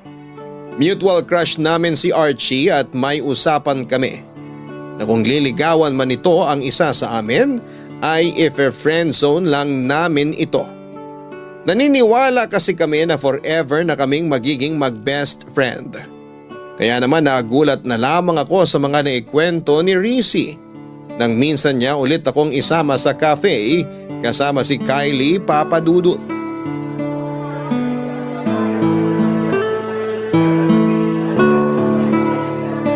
Girl, sorry talaga, hindi ako nakarating nung Sunday. So, ano nangyari nung nag-meet kayo ni Archie? Ayun, napahaba yung kwentuhan namin. Di ko nga ine-expect na kakausapin niya ako eh. Siyempre naman no, malakas kaya ako sa kanya. Na-curious nga siya nung sinabi ko na ipapakilala ko sa kanya yung favorite kong estudyante dito sa school. Talaga? Sinabi mo yun? Oo, sinabi ko yun. Totoo naman na ikaw ang favorite ko rito sa buong school natin, no? Bakit ako? I mean, anong nakita mo sa akin para maging favorite mo ko? Simple lang. Maganda ka tsaka confident. Marami tayong pagkakapareho. Parang nakikita ko nga yung sarili ko sa'yo nung ganyang age pa lang ako eh. And I'm sure marami pa tayong pagkakasunduan. Sure ako dyan. Si Clea kaya, Ate Kylie? Anong masasabi mo sa kanya? Well, hindi ako magpapaka-plastic sa'yo, Clea. I know hindi pa kita ganun kakilala, pero sa inyong dalawa, mas mapapansin talaga si Rizzy. Excuse me lang pero hindi naman ako uhaw sa atensyon. Oh, wag kang magsungit. Wala pa akong sinabing mali Sinabi ko lang yung totoo. Alam mo, dapat tanggap mo rin na hindi mo lahat mapiplease. Lalo na sa itsura at... Never mind. Alam ko, kasi kung di ko tanggap yon, nagpapakadesperada na ako para mapalapit sa'yo. Kaso di ako ganun Di naman ako pasikat at pabida. Girls, chill. Baka mamaya magkasabunutan na kayo niyan. Uy, bestie, wag mo na kasi masyadong siniseryoso mga sinasabi ni Ate Kylie. Sabihin nyo na lang kasi kung ayaw nyo nandito ko. Di naman yung gano'ng kahirap, di ba? Bestie, please? Isa ka pa Sana di na lang ako sumama dito. Okay. Change topic na lang tayo para walang umalis. Anyway, ano na nga ulit yung nangyari sa pag-uusap niyo ni Archie? Ilang beses ko na siyang inaya na makipag-meet sa'yo pero wala pa siyang time nun Ayun. Kinilala namin yung isa't isa. Tapos nalaman ko nga na wala na pala sila ng girlfriend niya. Talaga? Totoo. Kasi kung sila pa daw nung girlfriend niya, malamang hindi siya makikipag-meet sa akin. Aminin mo, gusto mo siya, no? Ha? Hindi naman sa gusto agad. Parang ano lang. Girl, kahit hindi mo aminin, halata naman sa'yo, no? Paano kung ligawan ka niya? Papaligaw ka ba? Siguro. Yan! Ganyan dapat yung sagot. Kasi alam mo, bagay kayo. Talaga? May nakakalimutan ka yata, bestie? Ha? Anong nakalimutan? Mukhang nakalimutan mo na nga. Ano ba kasi yun? Share niyo naman. Ha? Wag na, hindi naman importante yon. Di naman pala importante, sinisingit mo pa. Wag na natin pag-usapan yun. Fine! So, sinabi ba ni Archie na may nililigawan na siya ngayon? Wala pa, pero meron na daw siyang gustong ligawan. Oh my gosh! Sino kaya yun? Sabi niya, nasa tabi-tabi lang daw. What if ikaw yun? Ay! Girl, grabe ang saya-saya ko para sa'yo!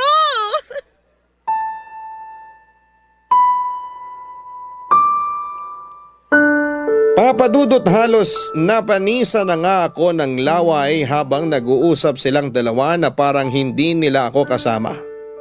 Hindi ko man aminin, alam ko na sinasadya rin nila yon. Lalo na si Kylie. Pero nasaktan ako sa parte na parang naging katulad na rin ni Kylie ang best friend kong si Rizzy. Alam ko rin na hindi naman talaga niya nakalimutan yung usapan namin tungkol kay Archie. Pero sinadya niyang magmaang-maanga noon para hindi maudlot yung pagpapabida niya. Laging ganon ang eksena sa buong school year namin noong grade 11. Madalas na naming makasama sina Kylie at Archie pero halos hindi naman nila ako pinapansin. Para lang akong hangin noon tuwing magkakasama kami. Pero dahil mahalaga rin para sa akin ang best friend ko, ay tinis ko na lamang ang hirap ng pakikisama sa mga bago niyang kaibigan. Isa pa ay alam ko rin naman, nag-graduate na sina Kylie at Archie kaya darating din yung panahon na kaming dalawa na lamang ulit ang laging magkasama. Gaya ng inaasahan ko, nagkaroon ng relasyon sina Rizzy at Archie. Hindi ko na ipinaalala pa sa kanya yung usapan namin dahil ayokong makaapekto yon sa sayang nararamdaman niya. Inalis ko na lamang sa isipan ko na hinahangaan ko rin ang boyfriend niya para hindi yon maging issue sa aming dalawa.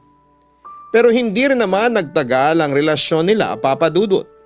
Hindi raw kasi naniniwala noon si Archie na may patutunguhan ang relasyon ng isang college at isang high school student. Hanggang sa nabalitaan na lang namin na nakipagbalikan pala si Archie sa ex-girlfriend nito. Si Kylie naman ay parang nakalimutan na rin noon si Rizzy. At syempre hindi ko siya iniwan. Sa mga panahong yon, Papa Dudut. Barangay Love Stories. Barangay Love Stories.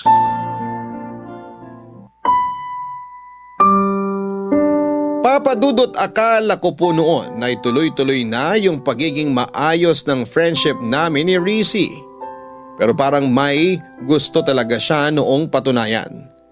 Noong mag-grade 12 na kami, bigla rin siyang nagkaroon ng interes sa student council. Hindi na rin naman ako nagulat noong nanalo siya bilang president dahil mula nang maging close sila ni Kylie ay marami na rin talagang nakakakilala sa kanya. Bukod pa roon ay siya rin ang pumalit na president ng Theaters Guild.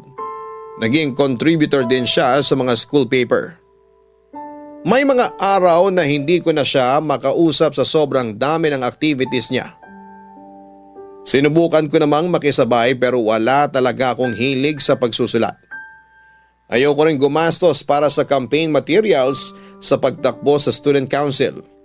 At pagdating naman sa pag-arte, wala talaga akong interes doon, Papa Dudut. Sa Glee Club lang talaga ako nagka-interes pero bilang isang singer lang. Ayaw ko ring maging soloista kaya kahit doon ay konti ang naging kaibigan ko. Halos wala rin pumapansin sa akin doon maliban lang sa mga lalaki at mga tomboy na gustong magtanong tungkol kay Rizzy. Tinatanong nila kung pwede raw ba silang manligaw sa best friend ko. Pero lagi ko na lamang sinasabi na busy pa siya at walang panahon sa ganung bagay, Papa Dudut. Grabe sobrang busy mo na. Ngayon na lang kita ulit nakasabay kumain. Dami kasing activities. Alam mo naman kapag president ng student council. Hi, may Theaters Guild pa. Masyado mo naman kasing kinareer lahat. Kailangan kong gawin yun. May kailangan akong patunayan. Kanino naman? Sa pagkakaalam ko, di ka naman pinipressure ng parents mo. Tsaka, dun pa nga lang sa naging president ka, malaking achievement na yun eh. Hindi pa enough yun, bestie. Bakit hindi?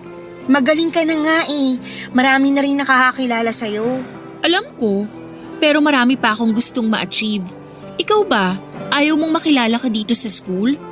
Dapat nga tumakbo ka rin para maging student council officer eh.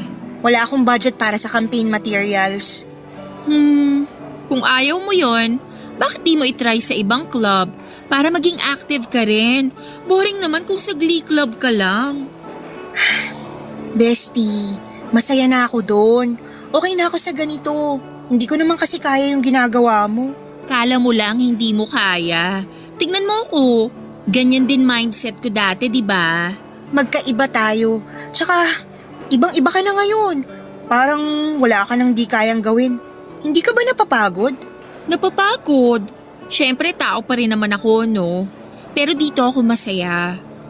Alam mo, may naisip na ako para sa ating dalawa eh. Ano yun?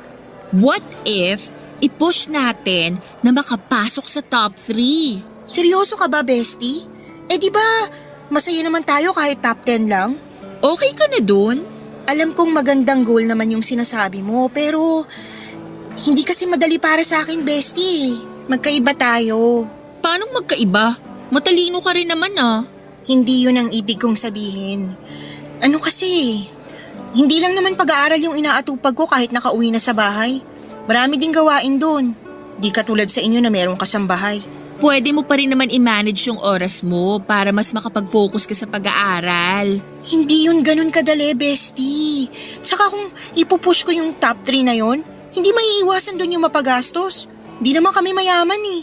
Sinikap lang talaga ng mga magulang namin na makapag-aral sa private school. Kaya magkasama tayo dito. Nagigets naman kita sa part na yan. Pero sayang kasi eh. Marami ka pa sanang pwedeng gawin. Okay na ako sa ganito. Masaya na ako kung makakapasok pa ako sa top 10. Pero yung top 3, parang imposible pa. Ay, bahala ka nga. Basta ako, sisikapin kong magkaroon ng major achievements bago man lang matapos tong school year. Support na lang kita. Ano pa nga ba? Baka naman iniisip mo na ayaw ko lang talaga makipagsabayan sa'yo. Hindi ko lang talaga kaya yung gasto sa mga ginagawa mo. Nakakaintindi rin naman ako, bestie. Pero kung gugustuhin mo rin naman talaga yon, magagawan mo ng paraan eh. Bestie naman. Fine! Di na kita pipilitin.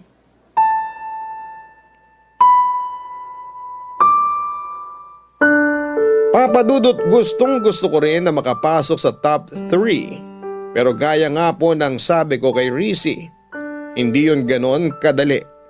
Magastos po kasi talaga kapag nasa private school, lalo na kapag may mga extracurricular activities.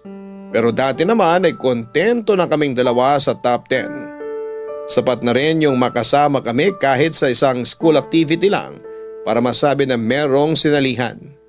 At aaminin ko na maganda naman yung goal ni Rizzy. Pero marami kaming pagkakaiba sa mga bagay-bagay. Mas madali para sa kanya na mag-focus sa goal na yon kasi mayaman sila.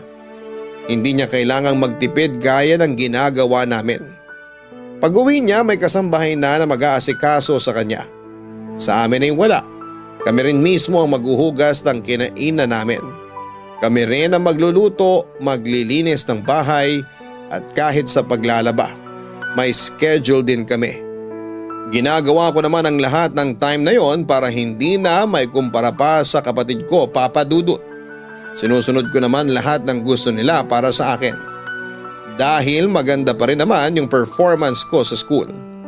Inaasahan ko noon na ma-appreciate na yon ng nanay ko.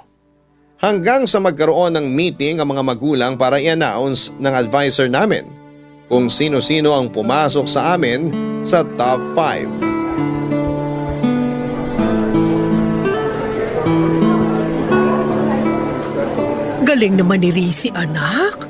Magkaibigan kayo nun, di ba? Opo, mag-best friend pa nga eh. Tsaka magaling po talaga siya, ma. Active din kasi siya dito sa school. Sa narinig ko kanina, president pala siya ng student council. Opo, ma. Siya rin yung president ng Theaters Guild.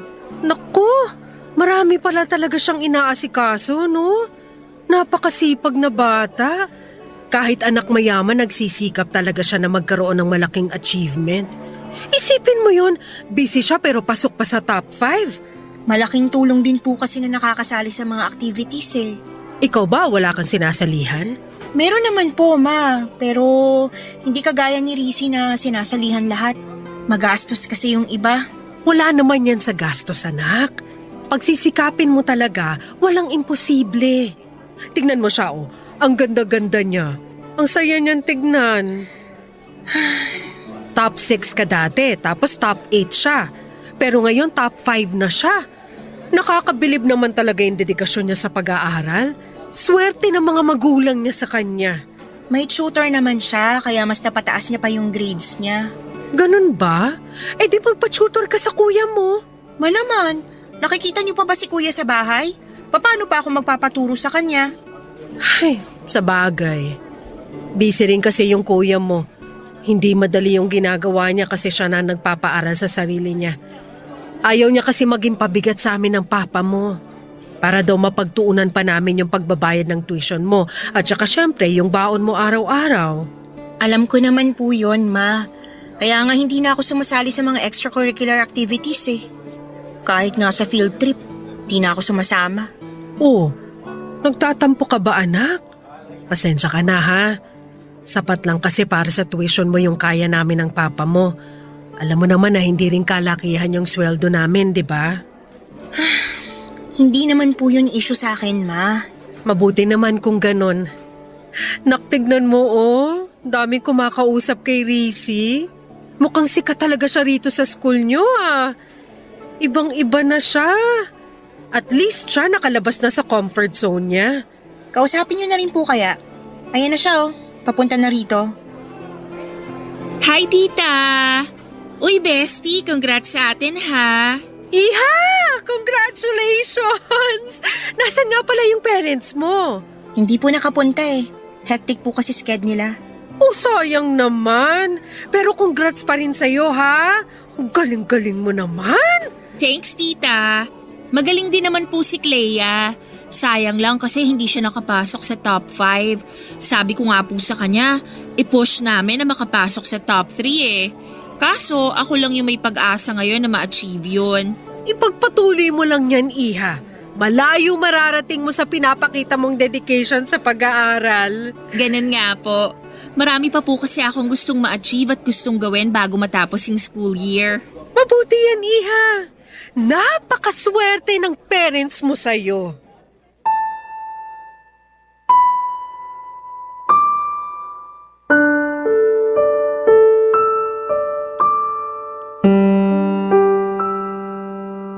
Papa Dudut, hindi ko maiwasang magtampo sa nanay ko nang iwanan niya ako doon para makipag-usap kay Rizzy. Ipinakilala niya ang nanay ko sa mga kapwa niya officers at iba pang nakakakilala sa kanya para ipakita kung gaano siya kasipag bilang isang estudyante. Best friend ko siya, kaya masaya ako sa mga achievements niya. Pero nang time na yon ay nakaramdam naman ako ng inggit. Tahimik akong humihiling na sanay ako naman yung pansinin ng nanay ko. Naging bukang bibig niya noon si Rizzy at halos marindi na ako sa mga naririnig kong papuri para sa best friend ko. Hindi man kasi direktang sabihin ni mama, pero alam ko na pinagkukumpara niya kaming dalawa. Akala ko ay doon na matatapos ang pagngingit-ngit ng kalooban ko. Pero nagulat ako nang imbitahan ni mama si Rizzy para mag-dinner sa amin. Tuwang-tuwa naman noon pati ang tatay at kuya ko nang makausap din nila ang best friend ko. Panay ang tanong nila tungkol sa buhay niya na para bang galing siya sa abroad at matagal nang hindi nakikita. Ilang ulit pang sinabi ng nanay ko na driver pa ni Rizzy ang naghatid sa amin pauwi sa bahay. Matapos ang araw na yon, nagbago na yung tingin ko kay Rizzy. Pero nag-guilty rin ako dahil ganon pa rin naman siya sa akin kahit na marami siyang kaibigan. Nag-aaya pa rin siya tuwing weekend sa paborito naming coffee shop at siya rin ang laging taya. Pero minsan ay may mga kasama kami mula sa student council o kaya naman ay sa theaters guild. Pinipilit kong maging masaya. Para sa kanya pero totoo lang. Inggit na inggit ako sa buhay na meron siya. Mas lalo pang nadagdagan ang pagkabwisit ko sa narinig kong usapan ng mga kaklase namin noon, Papa Dudut. Barangay Love Stories. Barangay Love Stories. Papa Dudut, nasa comfort ako noon nang marinig ko ang usapan ng mga kaklase ko. Nung una ay si Rizzy ang pinag-uusapan nila. Tungkol yon sa schoolmate namin na gustong manligaw sa kanya na sina Justin at Lance. Mag-best friend ang dalawang yon. Balak daw kasi sanang ligawan ni Lance si Rizzy, pero bago yon may nagugustuhan na raw ito dati at nabanggit nga nila ang pangalan ko. Hindi ko napigilang mainis nang sabihin nilang si Rizzy yung dapat ligawan at hindi ako. Wala naman sanang problema doon pero sa pagkakasabi nila, para na rin nilang nilait ang itsura ko.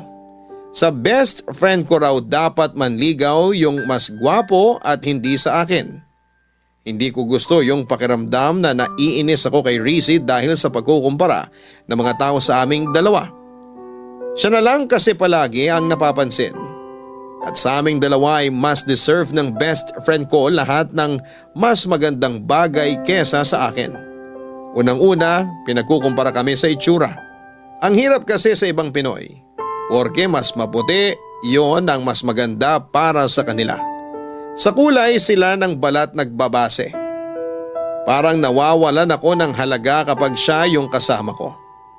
Kahit kasi sa pamilya, mas bida si Rizzy. Lahat ng appreciation na kailangan ko para lumakas ang loob ko ay nawala ng dahil sa kanya. Hanggang sa mapag-usapan namin ang tungkol doon.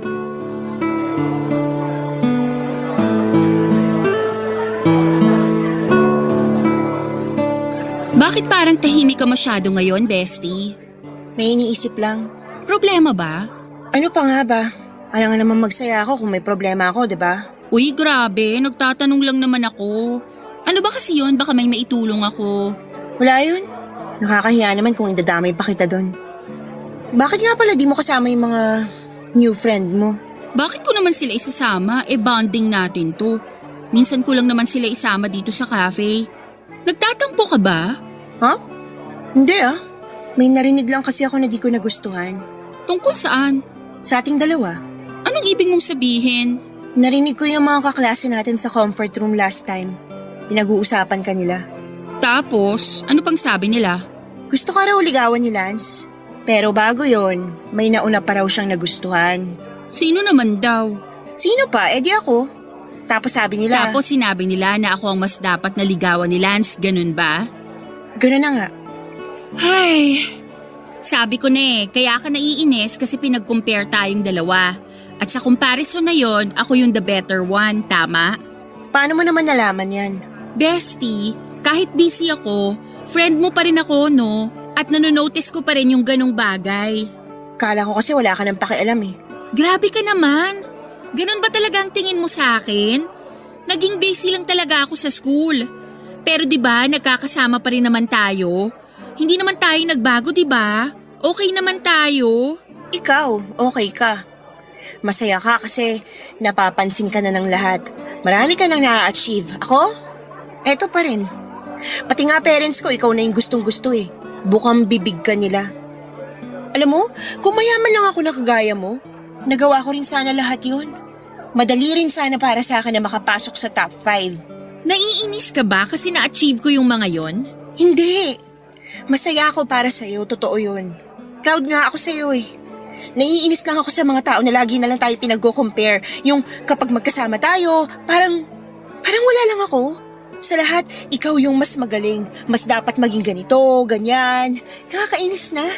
At sa tingin mo ba kasalanan ko kaya nangyayari yun? Kasi dapat na kontento na lang ako sa top 10 at sa pagiging mahiyain ko? Ganun ba, bestie? Bestie, hindi. Deserve mo naman yan eh. Kaya nga sabi ko, 'di ba? Masaya naman ako para sa'yo.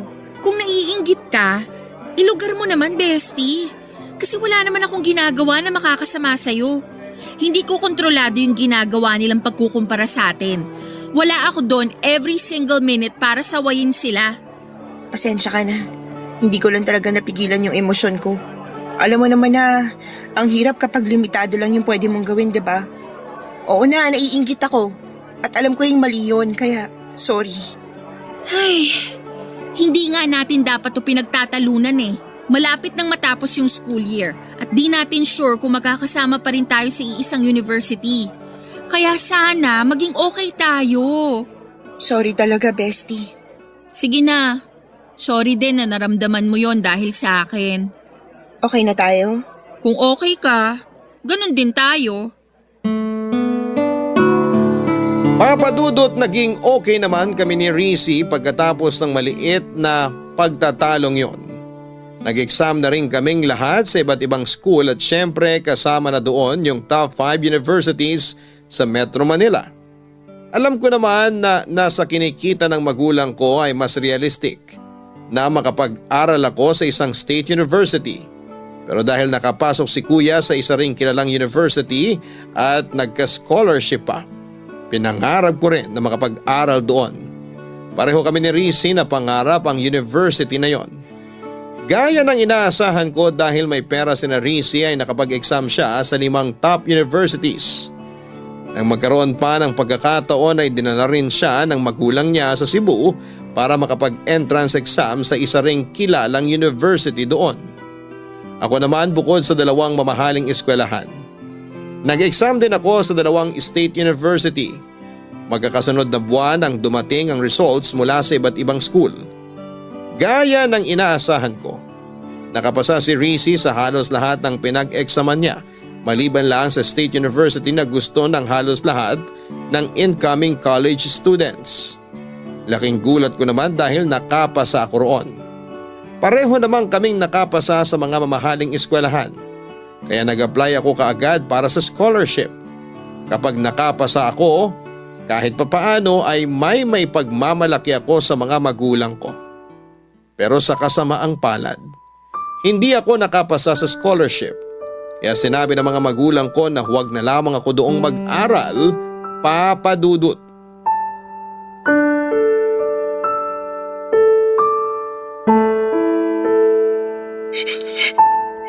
Bestie, please, tahan na.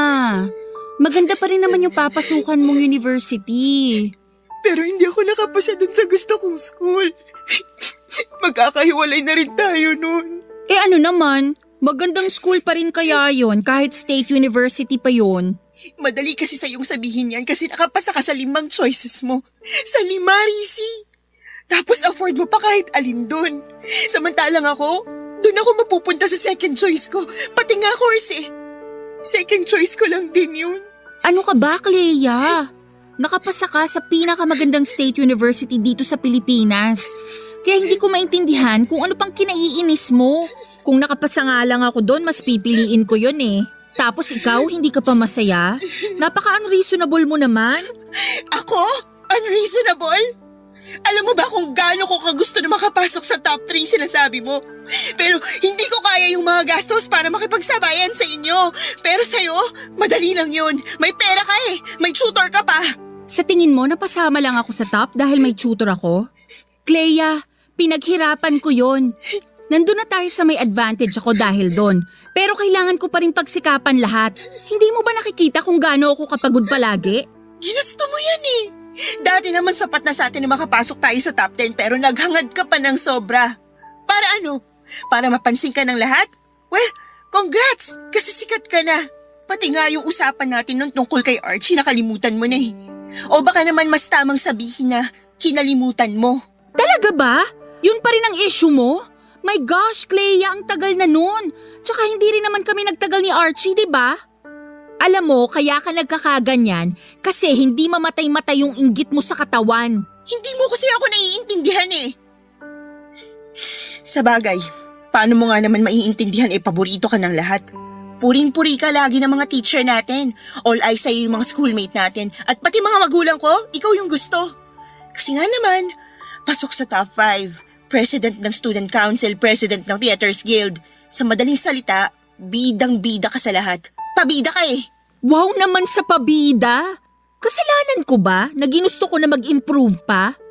Alam mo kasi kung gugustuhin mo talagang makapasok sa top 5, kaya mo eh. Kasi kapag gusto, laging may paraan. Pero ikaw, pinili mo na makontento na lang sa top 10. Talaga? Eh di congrats sa Student of the Year na enjoy yung nakukuhang atensyon. Sa narinig ko ngayon sa'yo, gets ko na. Gets ko na kaya mo ipagpalit yung friendship natin sa pagiging pabida mo.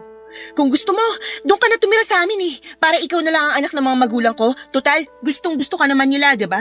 Naririnig mo ba yung sarili mo? Mula elementary tayo, ikaw na yung nagdadala sa akin. Kasi nga diba mahiyain ako noon? Tapos ikaw yung malakas ang loob sa ating dalawa? Kaya akala ko magiging proud ka sa akin. Akala ko magiging masaya ka sa lahat ng achievements ko. Para sa'yo na naman. Ikaw na naman. Kung alam mo lang kung gaano ka kaswerte, hindi ka mag-iisip ng ganyan. Ni minsan ba nakita mo yung parents ko dito sa school?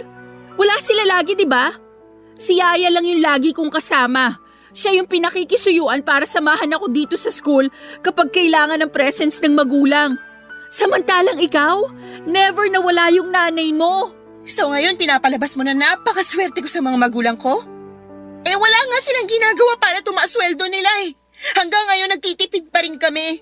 Tapos ayun, bidang-bida na sa kanila si kuya, dumagdag ka pa. Then sorry.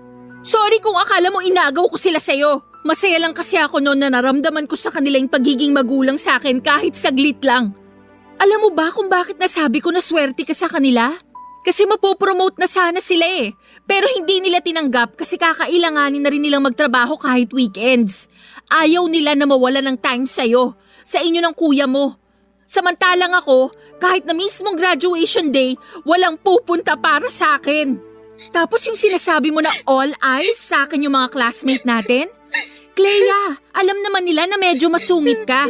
Pero pinapakilala ko pa rin sa'yo yung mga nagiging ka-close ko.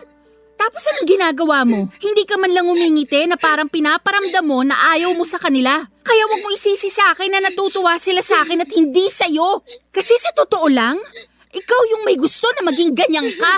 Hindi ako.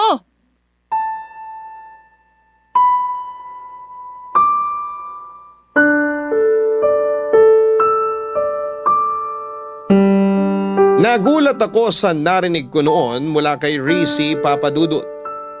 Pero nagalit din ako. Sa katunayan, dumating at lumipas ang graduation namin na hindi kami nag-uusap. Hanggang ngayon, na first semester na namin, Natuloy siya sa mamahaling university. Ako naman sa State University talaga pumasok at isa ring scholar. Pero aaminin ko na ngayong wala na ako sa private school. Nakahinga na ako ng maluwag dahil hindi ko na kailangang umastang mayaman. Pero tuwing nakikita ko ang mga post ni Rizzy sa Facebook, parang bumabalik sa akin yung naging huling pag-uusap namin. At tuwing naiisip ko yon ay napapahiya ako sa sarili ko. Hindi ko alam kung anong dapat kong maramdaman sa pagkakaibigan namin ni Rizzy. Aminado ako na medyo masungit nga ako noon at palaban din. Pero naisip ko rin kung kailangan ko nga ba talagang magbago para sa ibang tao. Wala naman akong sinabi na gusto kong maging mahiyain si Rizzy habang buhay. Pero hindi ko maintindihan kung bakit kailangan pa niyang kaibiganin yung halos lahat ng estudyante sa school namin. Siguro nasanay lang din ako na kaming dalawa lang yung magkaibigan. Baka nga naging selfish talaga ako, Papa Dudut. Sa ngayon ay hindi ko pa rin alam kung anong gagawin ko dahil hindi pa rin kami nagkakaayos ni Rizzy. Sana po ay makahingi rin ako ng payo sa mga nakikinig ngayon. Hanggang dito na lamang po muna, Papa Dudut. Maraming salamat po sa pagbabahagi ninyo ng kwento ko. Taos-pusong nagpapasalamat din po ako para sa Barangay LS sa patuloy na pagbibigay ng pagkakataon sa amin na makapagbahagi ng kwento dito at mapakinggan pa ng libu-libong mga listeners ninyo. God bless, Papa Dudut, at mabuhay ang Barangay LS. Ang inyong forever kapuso at kabarangay, Clea. Nagustuhan ng iyong napakinggan? Ituloy yan via live stream sa www.gmanetwork.com/radio. Barangay LS 97.1 Forever